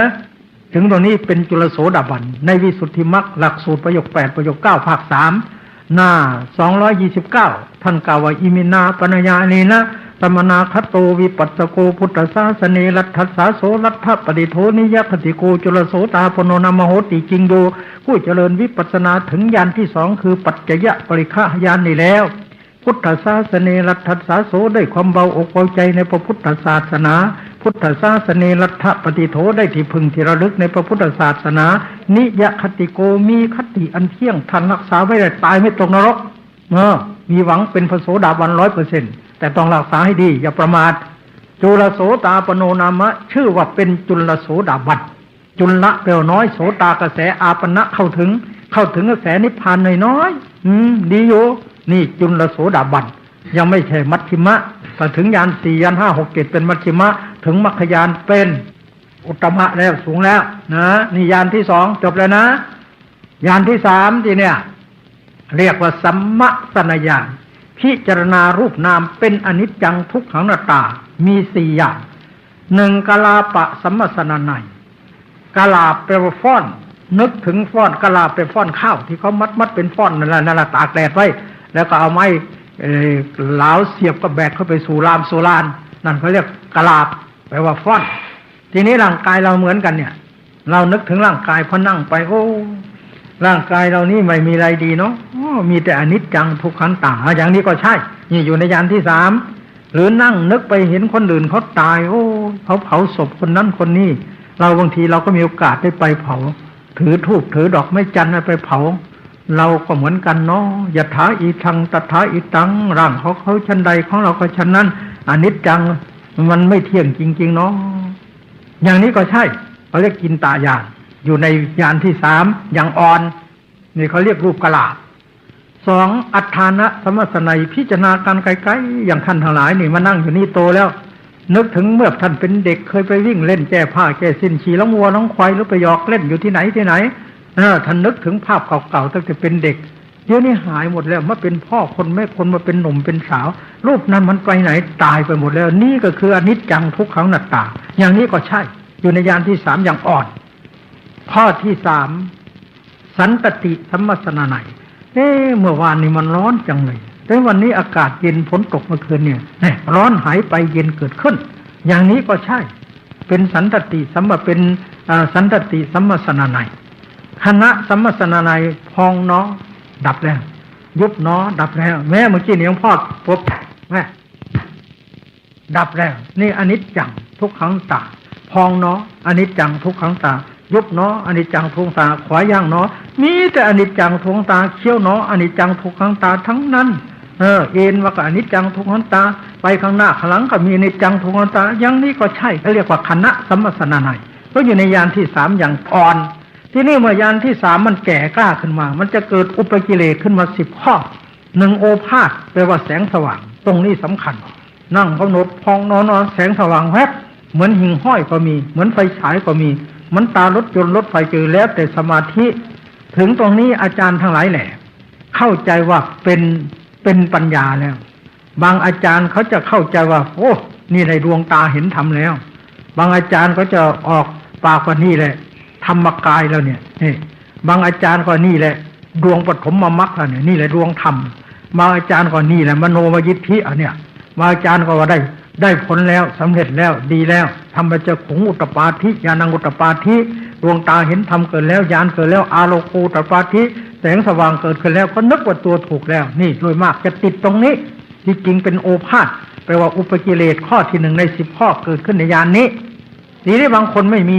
อันนี้ไม่มีนะบางคนมีเท่าหิ่งห้อยปิ๊บปั๊บปิ๊บปั๊บเหมือนประกายตีเหล็กไฟก็มีนะบางคนสว่างจ้าเหมือนไฟฉายก็มีนะบางคนเหมือนไฟนีออนก็มีแล้วแต่สมาธิแต่บางคนไม่มีนะอันนี้ไม่มีแต่ไปมีปีติที่เนี่ยปีติทั้ง5บางทีขนลุกสู้เหมือนพี่หลอกก็มี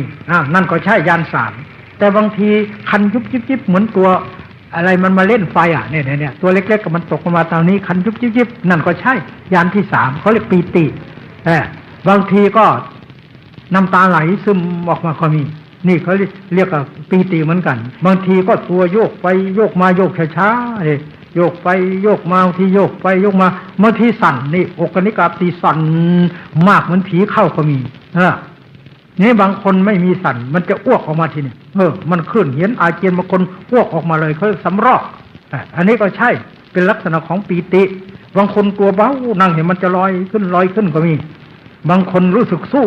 นั่นเขาปีติตัวเบานี่มีคนหนึ่งเป็นข้าราชการอยู่ที่วัดนักกลางมันนั่งไปเช้าก่อนไปทำงานตัวมันลอยขึ้นคืบหนึ่งให้เมียมานั่งดูที่มันขึ้นศอกหนึ่งมันตกลงมาได้ไหมอันนี้เขาเรียกว่าปีติมีเนนองค์หนึ่งอยู่อยุธยาเขาเรียกเนนเหาะอยู่วัดใหญ่ชัยมงคลอาจารย์พระครูวิริยะจะพามหาเจ้าคุณสมเด็จพระพุทธาจารย์สมัยนั้นเป็นพระพิมพ์ธรรมเนนก็เข้านั่งเอาฐานได้19 ชั่วโมงเนนเนี่ยแล้ววันนั้นอาจารย์จะพามาหาเจ้าคุณสมเด็จนี่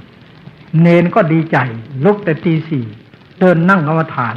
พอกำลังนึกถึงโยมแม่ว่าจะได้มาวัดท่านไม่รู้มันปลิวไปตัวอะไรพับตกประตูบ้านไม่รู้ตัวเลย5 สถานีนะไม่ใช่น้อย5 สถานีแล้วแหละพี่สาวตื่นมาตี 5มากวาดบ้านเนนมาได้ยังไง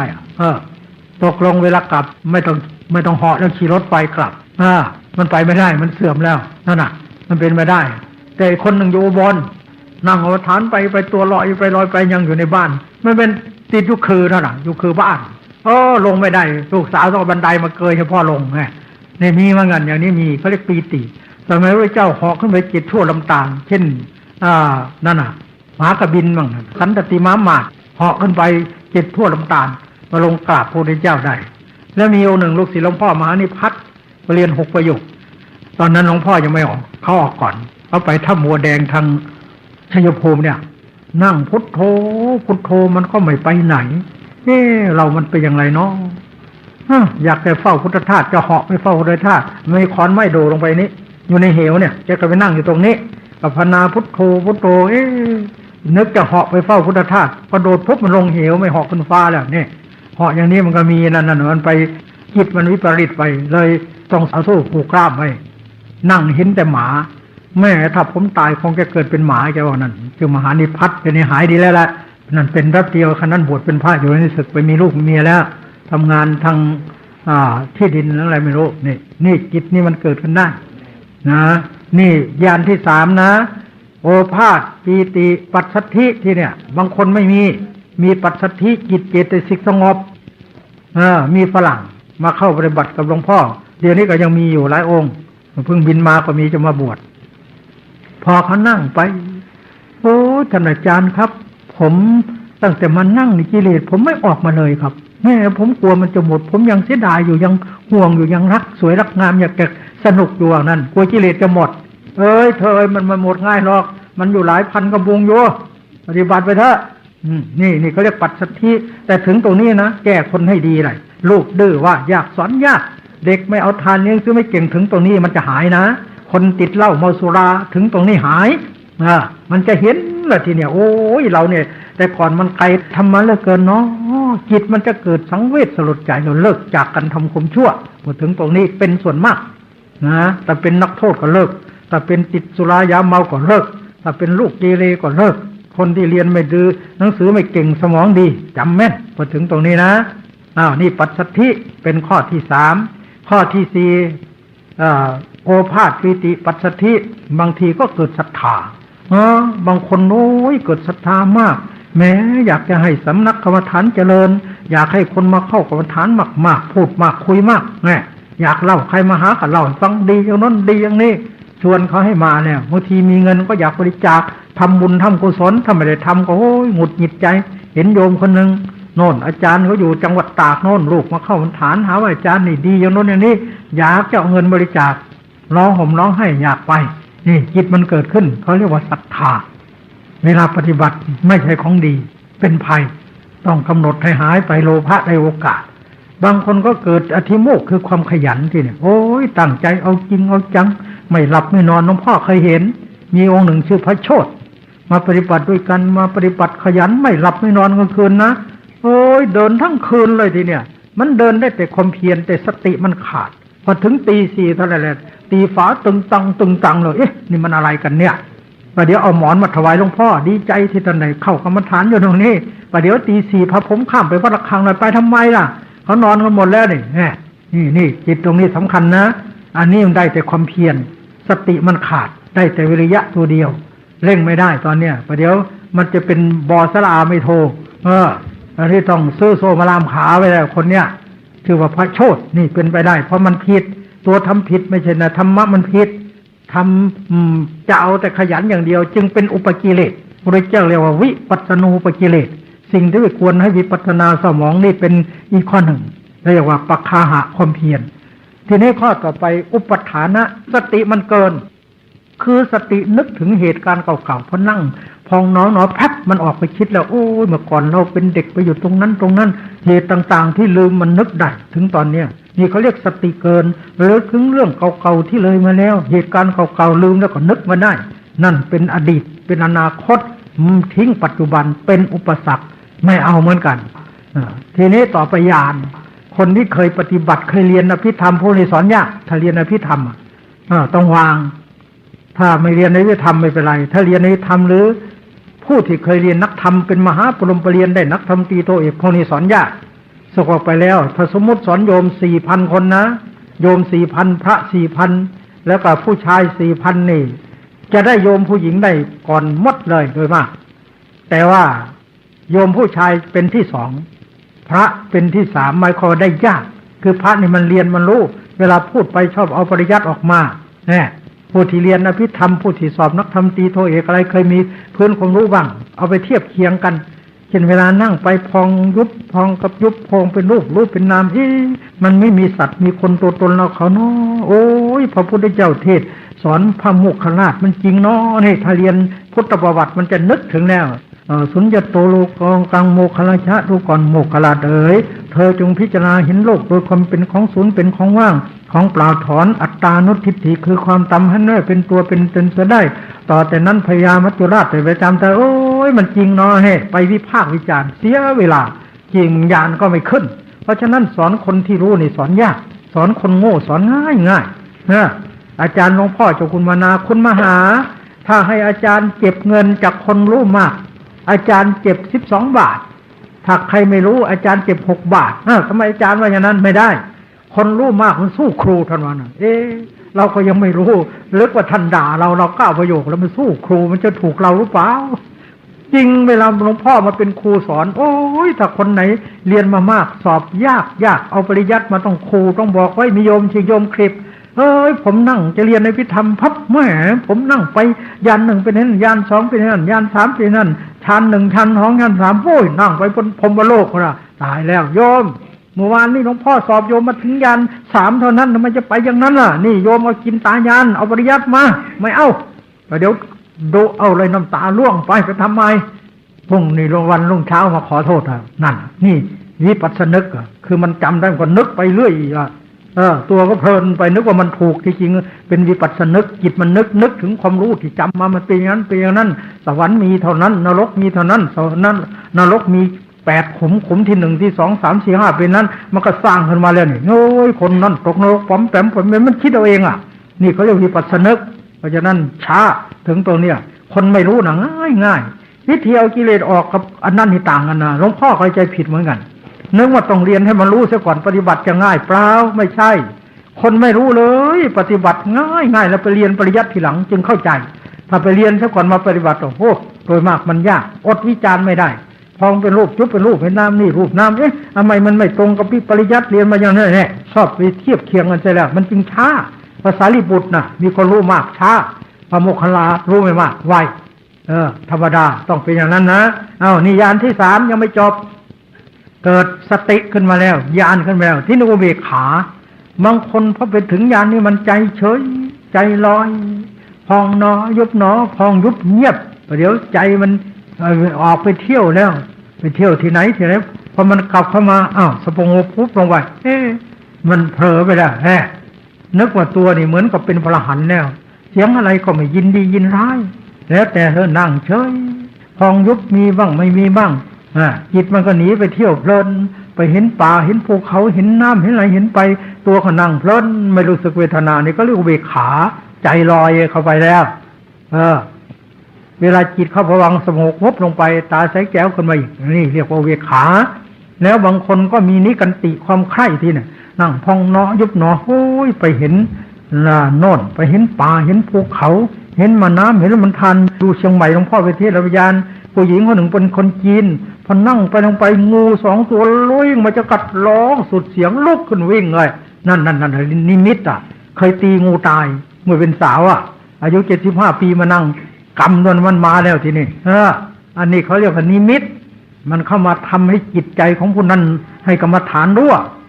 บางคนนั่งไปเห็นเลขลอตเตอรี่มีคนหนึ่งผัวตายผัวเป็นปรริญญา7 ประโยคไปซื้อทุเรียนเมืองนนท์ลดความตายนางนี้ก็มาเข้ากรรมฐานอุทิศบุญให้ผัวกับแม่พอนั่งใส่เครื่องดำมาขอลาหลวงพ่อไปซื้อลอตเตอรี่เฮ้ยไปไม่ได้ผิดทำไมจะไปซื้อทำไมนั่งไปเห็นเลขท้าย2 ตัวลองดูสิหลวงพ่อก็อยากจะลองเหมือนกันมันถูกหรือมันหลอกเรา ให้เขาไปซื้อพอไปซื้อปนิมนต์วันหลังนิมนต์สวดมนต์ฉันเพนอะไรถูกลอตเตอรี่เราไปซื้อเมื่อวานนี่นั่นแหละนี่มีเหมือนกันนะอย่างนี้มันมีอยู่แต่ไม่ใช่หลวงพ่อบอกให้ไปนั่งดูเลขลอตเตอรี่นั่นล่ะ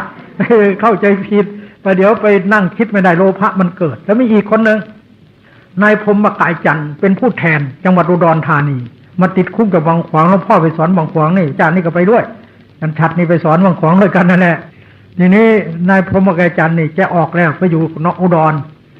แกก็มีวัดหนึ่งมันผีดุพระเนรเขามาอยู่เขากลัวผีหลอกเฮ้ยฉันไม่กลัวลองดูสิหนาวดูหนาวแกเข้าไปนั่งพอนั่งประมาณ4 ทุ่มเนี่ยเปิดประตูเปิดไฟพับไม่มีคนนะผีมีจริงเลยเนี่ยเอาละถ้าผีมีนะวันนี้มาปลุกฉันนะตี 2ฉันจะลุกขึ้นทำกรรมฐานแกก็พูดเหมือนพูดกับคนเนี่ยนะพอได้ตีเวลาตี 2มาจริงๆดึงผ้าห่มออกเลยแกก็ลุกดึงตังขึ้นนึกว่าขโมยเราบอกเขาว่ามาปลุกมันมาจริงๆเลยเอาเลยลุกขึ้นก็ไปนั่งใต้ต้นไม้ใหญ่เดือนหงายนะพอนั่งกำหนดพองเนาะยุบเนาะพอเสียงแว่วเสียงผู้หญิงมาบอกเลขท้าย2 ตัวเลยมันกิเลสที่2 ตัวไม่เอาถ้าเอารางวัลที่ 1 มันบอกที่ 1จริงๆถูกรางวัลที่ 1เลยปลูกบ้านหลวงพ่อไปดูด้วยตาเนี่ยแกปลูกเป็นตึกเลยมีข้างล่างห้องเดินจงกรมกับแฟนเขาทำ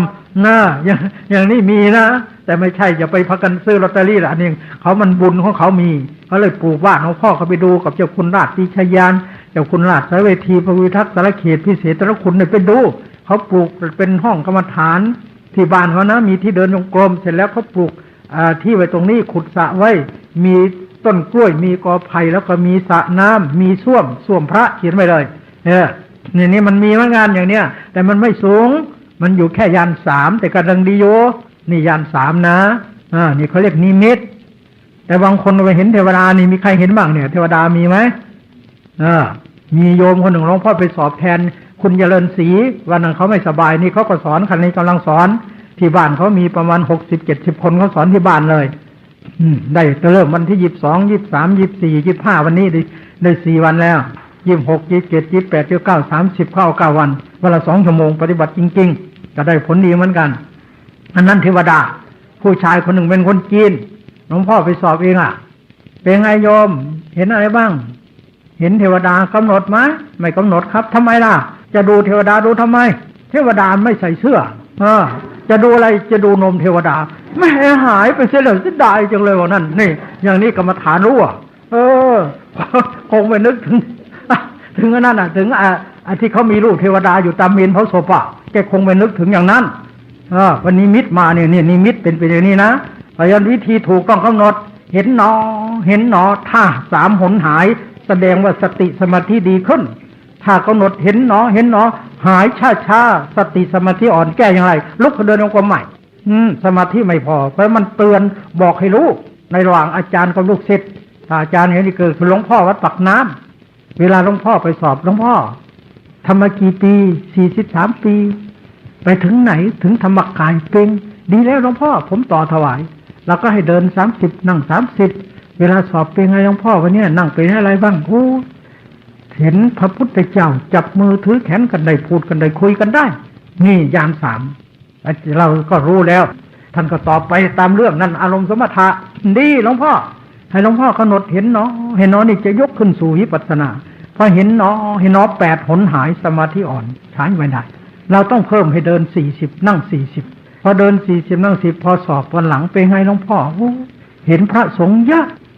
อยู่ที่ไหนอยู่โรงครัวหลวงพ่ออยู่ไหนผมก็ไปนั่งอยู่กับท่านนี่กรรมฐานรั่วเราก็ไม่ว่าดีหลวงพ่อแต่ให้กำหนดเห็น6 หนหายดีขึ้นกว่าวันนี้หน่อยนึงแต่ยังใช้ไม่ได้สมาธิไม่พอเอาหลวงพ่อเดิน50นั่ง50วันนี้นะเดิน50นั่ง50เป็นไงหลวงพ่อธรรมกายมาบ่อยๆดีประเทศไทยหลวงพ่อทำได้ดีมากแต่ให้หลวงพ่อกำหนดครับเห็นพอเห็นหนที่3เนี่ยพอเห็นขาดวบตกใจเลยหลวงพ่อเรานี่เป็นที่ฆ่าคนมาหลาย10 ปีแล้วไม่เท่าไรก็จะตายตรงที่มันขาดวบนั่นญาณที่4นั่นแหละอุทยัพพยานเห็นรูปนามเกิดดับมันดับจริงๆอย่างนี้เราได้เป็นที่ฆ่าคนมาหลาย10 ปีนี่ญาณ3ใช้จินตญาณที่มันขาดปุ๊บนั่นญาณ4นี่เวลามันเกิดขึ้นอย่างนี้สภาวธรรมนะหลงทางโดยมากมันหลงอยู่ตรงนี้หลงอยู่ในระหว่างญาณ4ญาณ3กับญาณ4ต่อกันบาลีเรียกว่ามัคคะญาณทัศนวิสุทธิมีความรู้ความเห็นอันบริสุทธิ์เห็นว่าอันนี้มันผิดไม่เอาแล้วกำหนดพับมันก็อันนี้ถูกมันก็ไปเลยไม่ช้าเพราะฉะนั้นจึงจำเป็นต้องมีอาจารย์แนะนำพร่ำสอนเสมอนอกจากนั้นก็มีนิกันติความพอบใจเห็นเพื่อนเขานั่งเขาคุยไปเห็นอนุนี่เราไม่เห็นอยากจะเห็นนี่เขาเรียกนิกันตินี่แหละอุปกิเลสอยู่ในญาณที่3นะนี่สัมมาสัญญาณทั้งนั้นที่กล่าวมานี้ทีนี้เมื่อญาณเหล่านี้เกิดขึ้นจะขึ้นญาณ4ให้กำหนดถ้ากำหนดเห็น3 หนขาดวบตกใจเลยเข้าเขตญาณ4นะนี่เอานิมิตต่างๆเป็นอารมณ์แล้วกำหนดเวทนาเจ็บหรือปวดเมื่อยคันถ้าถึงญาณ4มันก็ดับวบผงะไปข้างหลังไปไวกลับไวในญาณ4ถ้ากำหนดหายช้าๆอยู่ในญาณ3ทีนี้ถ้ากำหนดพองยุบพองยุบมันจะเบาลงเหลือนิดเท่าเส้นได้ขาดแวบตัวผงะไปนิดนึงไปไวกับไวอันนี้อนัตตาชัดคนนี้แรงด้วยปัญญานี่คือญาณที่4ถ้าอย่างนี้ถึงนิพพานที่ว่าสุญญตนิพพานหรือสุญญตวิโมกข์คนนี้เห็นอนัตตาชัดแรงด้วยปัญญานี่บางคนเห็นอนิจจังพองยุบมันจะไวเข้าขาดแวบอันนี้อนิจจังชัดคนนี้แรงด้วยทานเลยศีลนี่คนที่เคยเล่นสมถะมามันจะแน่นอึดอัดเหมือนใจจะขาดตรงที่ตันขึ้นแน่นขาดแวบลงไปนี่ญาณที่4อนิจจังอยู่ทุกขังก็อยู่ที่นั่นสมมติเห็นอนัตตาพองยุบมันเบาลงนี่อนัตตาอนิจจังก็อยู่นั่นอาการที่พองวุบยาวนั่นเลยก็อนัตตาแล้วอาการที่พองยุบมันสิ้นไปหมดไปเป็นอนิจจังพ องยุบทนอยู่ในเป็นทุกขังอันเดียวกันนะอยู่ที่เดียวกันแต่อันหนึ่งชัดอนัตตาชัดอนิจจังทุกขังก็อยู่ที่นั้นถ้าเห็นอนิจจังชัดทุกขังอนัตตาก็อยู่ที่นั้นเห็นอันหนึ่งเห็นหมดเหมือนอย่างนี้เนี่ยดับหมดแล้วอาการที่ขันธ์ห้ามันสิ้นไปเป็นอนิจจังอาการที่ขันธ์ห้าทนอยู่ในเป็นทุกขังจะบังคับไม่ดับไม่ได้อนัตตาเห็นอันหนึ่งเห็นหมดแต่ก่อนหลวงพ่อดูหนังสือไม่เข้าใจพระพุทธเจ้าเทศสอนนางปตาจาราในธรรมบทว่าปตาจาราผู้ใดเห็นอนิจจังทุกขังตาก็เห็นแล้วหลวงพ่อนึกว่าเห็นอันหนึ่งมันจะเห็นได้อย่างไรแต่พอมาปฏิบัติปัญหานี่มันจึงขาวโอ้ใช่เห็นอันหนึ่งก็เห็นหมดเพราะมันอยู่ที่เดียวกันพองน้องท้องที่นูนขึ้นไปดับลงไปแล้วนี่อนิจจังแปลว่าสิ้นและอาการที่พองยุบมันสิ้นไปนั่นคือมันทนไม่ได้มันจึงสิ้นไปในทุกขังไม่ใช่เจ็บปวดแปลว่าทนอยู่ไม่ได้เกิดขึ้นตั้งอยู่ดับไปทุกแปลว่ายากขะแปลว่าทนไม่ได้มันก็สิ้นไปแล้วอนัตตาบังคับไม่ได้พับหมดแล้วเพราะฉะนั้นทุกนี่มีสี่หนึ่งทุกขเวทนาทุกเจ็บทุกปวดนี่หลวงพ่อนั่งมันเหนื่อยก้นละแหมอย่างนี้ไม่ต้องสอนหลวงพ่อหรอกเพราะอะไรมันนั่งนานมันก็เหนื่อยแล้วเจ็บก้นขึ้นมานิดนึงละแน่โยมก็เหมือนกันพลิกขนนพลิกขนี่แต่หลวงพ่อจะไม่ได้พลิกนะคนพลิกแสดงว่ามันเหนื่อยแล้วใช่ไหมอย่างนี้ไม่ต้องสอนรู้กันดังนั้นแล้วลองนึกดูที่พระพุทธเจ้ามาสอนแค่นี้น่าอัศจรรย์ไหมไม่อัศจรรย์เลยไม่สอนเราก็รู้อย่าว่าแต่โยมที่เอาใครเห็นสุนัขเดินมาเอาหนังสติ๊กยิงสิครับมันร้องสุดเสียงมันอะไรมันเจ็บมีใครบอกเปล่านี่เขาเรียกทุกขเวทนาไม่ใช่ทุกอริยสัจสองทุกขสภาวะหิวข้าวหิวน้ำปวดขี้ปวดเยี่ยวเมื่อกี้หลวงพ่อมาต้องขอเข้าห้องน้ำทั้งว่าเทศไม่ไหวไปเดี๋ยวมันปวดขี้แล้วนี่ทำไงต้องเอาออกซะก่อนยึงมานั่งเทศให้โยมฟังได้ยังไม่ต้องสอนนะมีองค์หนึ่งเจ้าคุณอย่าออกชื่อเลยท่านไปฉันเพลบางกรวยทีนี้วันนั้นอาหารไม่ค่อยดีมาเรือท้องไม่ดีมันจะต้องล่วงออกมาแล้วทำไงเนาะห้องน้ำห้องส้วมมีในเรือมีแต่คนเต็มเรือหมดมองทางไหนก็มีแต่น้ำมีแต่นั่นคนไม่มีที่จอดเรือแล้วก็อดมามันก็ไหลออกก่อนแล้วนี่ทำไงก็นั่งเฉยไม่ว่าอะไรหรอกพอถึงท่าประจันที่ต่างตกน้ำกระโดดต้มล้างเสร็จค่อยขึ้นกุฏินี่ทุกข์มโยมลองนึกสิมันทุกข์ใช่ไหมนั่นมันต้องสอนอย่างนี้ก็เรียกทุกขสภาวะหิวข้าวหิวน้ำปวดขี้ปวดเยี่ยวใครเป็นก็ทนไม่ไหวเหมือนกันทีนี้ทุกขลักษณะนักโทษเอาโซ่ผูกขาพลุงพลังบังคับไปทำงานเป็นแผลแล้วเสือจุ้ยเสือใบเสือปมเราดูก็เดียวก็รู้อย่างนี้เป็นทุกขลักษณะแต่ส่วนทุกอริยสัจต้องสอนตัวของท่านนั่งอยู่ดีเนี่ยทั้งหมดตั้งแต่ผมถึงเล็บนี่คือทุกข์เลยเนี่ยแต่ท่านไม่รู้ว่ามันทุกข์แต่นั่งอยู่เนี่ยมันตัวปาทัฏฐิจิเกิดขึ้นตั้งอยู่ดับไปมีทั้งนั้นหายใจเข้าไปเข้าหนึ่งก็มีแต่อนิจจังทุกขังตาหายใจออกมีแต่อนิจจังทุกขังตานั่งอยู่มันก็เกิดกระดับอยู่อย่างนี้ตลอดเวลาเลยนะแต่เราไม่รู้ว่าเราทุกข์เราไม่รู้ว่าอะไรเพราะมันทุกข์ละเอียดอันนี้แหละมันบังไม่ให้เราเห็นอะไรบังสันตติคือความสืบต่อสันตติมีอย่างนี้รูปกับนามเนี่ยเอาผมหลวงพ่อนี่ก็แล้วกันผมท่านพระครูเหมือนกันโกนเมื่อขึ้น14 ค่ำเนี่ยเห็นไหมนี่ยังไม่ถึงวันพระแรม8 ค่ำใช่ไหมนี่มันยาวออกมาแค่นี้แต่ถ้ามานั่งดูให้หลวงพ่อเอากระจกมานั่งดูทั้งคืนจะไม่เห็นมันออกมาเลยเนี่ยแต่พอเผลอพับเดียวมันออกมาแล้วนี่เขาเรียกสันตติของรูปเล็บมือเหมือนกันเนี่ยตัดเกลี้ยงถ้าท่านมานั่งดูจะไม่เห็นมันออกเลยแต่พอ7 วันขี้เล็บดำปีแล้วมันจากไหนเนี่ยนี่เขาเรียกสันตติของรูปแต่ที่นี่นามมันยิ่งกว่านี้หายใจเข้าไปครั้งหนึ่งจิตเกิดดับนี่ฟังนี่มันดับ17 ขนาดจิตของท่านรูปดับไป1 ขนาดมันจะละเอียดแค่ไหนอันนี้มันบังไม่ให้เราเห็นเรียกว่าสันตติ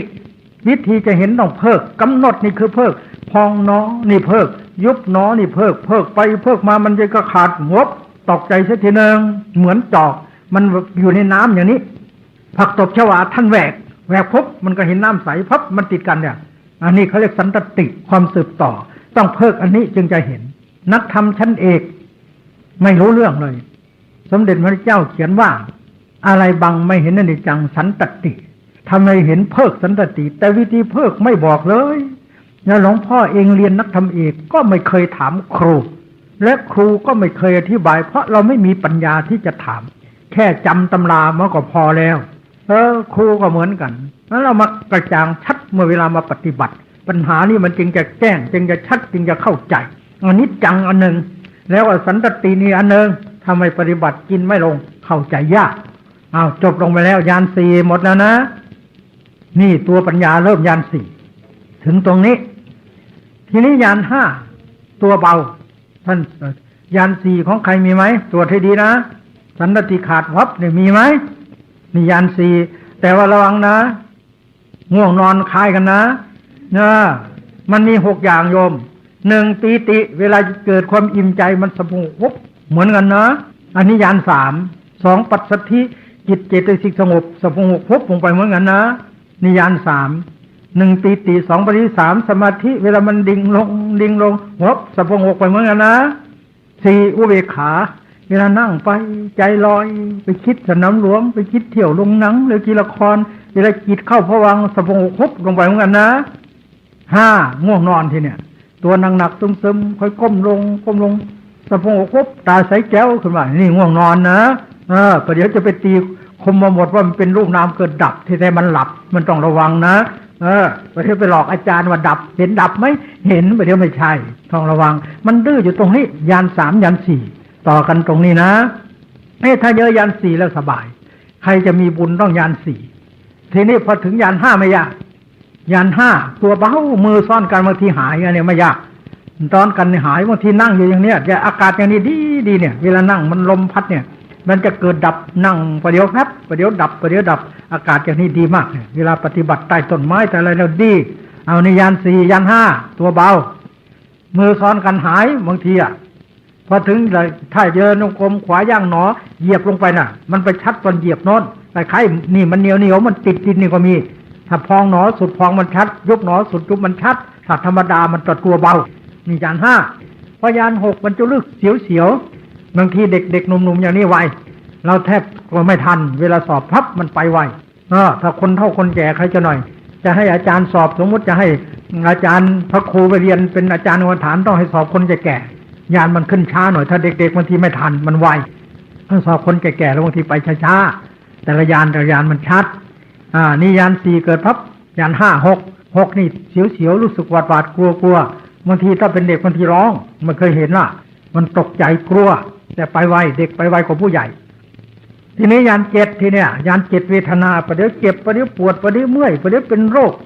เคยเป็นโรคอะไรมันหายไปแล้วทำไมมันคืนขึ้นมาอีกแล้วเป็นโรคความดันคล้ายๆดันเพิ่มขึ้นมาอีกเป็นโรค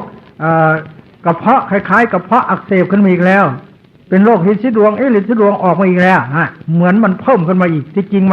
มันเป็นญาณที่7อาทิรวะมีทุกข์มีโทษของร่างกายของเราโอ้ยแต่ก่อนเรานึกว่าได้ท่านนั่งจริงๆนะแต่ก่อนไม่รู้สึกพอนั่งพอถึงญาณนี้คันนิดมันก็รู้ตัวอะไรไตนิดนึงมันก็รู้เจ็บนิดนึงมันก็รู้คล้ายๆมันเยอะเหลือเกินชั่วโมงหนึ่งไม่รู้มาจากไหนบางทีตัวก็นึกว่าร่างกายเรานี่เนาะไม่เห็นมีที่ไหนดีเลยเวลาธรรมดามีเนื้อมีปลาที่ไหนดีๆซื้อมาให้เขากินจะมาเอามักเอาผลนิดเดียวมันก็ไม่ให้เราเอาเนาะจิตมันก็เกิดพิจารณาถึงความไม่ดีของร่างกายเห็นทุกข์เห็นโทษต่อไปก็เกิดความเบื่อหน่ายแล้วไม่อยากเกิดมาเป็นคนแล้วเมื่อไรมันจะพ้นเนาะเนี่ยมันมีแต่ทุกข์มีแต่โทษต่างๆนั่นนะอาหารก็น้อยนอนก็น้อยพูดก็น้อยเบื่อทานก็ทานนิดหน่อยอิ่มตื้อเคยแต่งเนื้อแต่งตัวก็ไม่อยากแต่งเคยหวีผมหวีเผ้าอะไรไม่ค่อยอยากหวีบางทีหน้าตาไม่อยากล้างหน้าเหมือนกับอยู่ในกลางแจ้งแดดร้อนๆหญ้ามันถูกแดดเผาสมเด็จพระราชชนนีนี่ชัดเวลามาถึงญาณ8ใครพวกบริวารมานั่งล้อมทำไมสมเด็จเป็นอย่างนี้เนาะหน้าตาคล้ายๆบอกบุญไม่ขอรับเหมือนกับลูกตายหลานตายผัวตายเมียตายเศร้าโศกเหมือนอย่างนั้นคนอื่นดูพับเขารู้เลยเนี่ยแต่อาจารย์ดูก็รู้แล้ววันนี้ลูกศิษย์อาการเป็นอย่างนี้นี่คือญาณที่8เขาเรียกญาณเบื่อบางทีเสียงอันนี้ก็โกรธง่ายเมื่อก่อนไม่เคยโกรธเรื่องอย่างนี้พูดอย่างนี้ไม่โกรธแต่ถึงตรงนี้ไม่ได้อาจารย์ต้องปลอบครูไม่ได้ถึงตรงเนี้ยใจน้อยพอดุหน่อยก็ไม่ได้ร้องห่มร้องไห้จะไม่เอาซะแล้วถ้าสมมติว่าพี่กับน้องไปเราสอบ น้องเสร็จแล้วพอพี่ตอบเหมือนน้องให้ทำไมเหมือนน้องเท่านี้โกรธเป็นฟืนเป็นไฟหาว่าไม่นั่นแล้วหาว่าไปทำเหมือนน้องแล้วทีนี้ถ้าไปมีแฟนวันนั้นผัวมาส่งอาหารผิดเวลาหน่อยโกรธหาว่าไม่เอาใจใส่ผ่านทะเลาะไปเรื่อยที่จริงยานนี้เป็นยานเบื่อผู้ปฏิบัติต้องรู้ใจกันเมื่อยานนี้เกิดขึ้นก็ไม่ช้าถ้ากำหนดเสียมันก็หายเสร็จแล้วยานที่9ทีเนี่ยมุนจิตุกรรมจตญาณยานที่4อุทยัพพยานเห็นความเกิดดับของรูปและนามยานที่5พังญาณเห็นเฉพาะความดับไปของรูปนามฝ่ายเดียวกระจกวิเศษจงบอกข้าเถิดใครงามเลิศในปัทภีก็พระนางน่ะสิ ราชินีผู้เลอโฉม ดูสิ ตั้งแต่ท่านพาชาวประชางดเผาป่าและ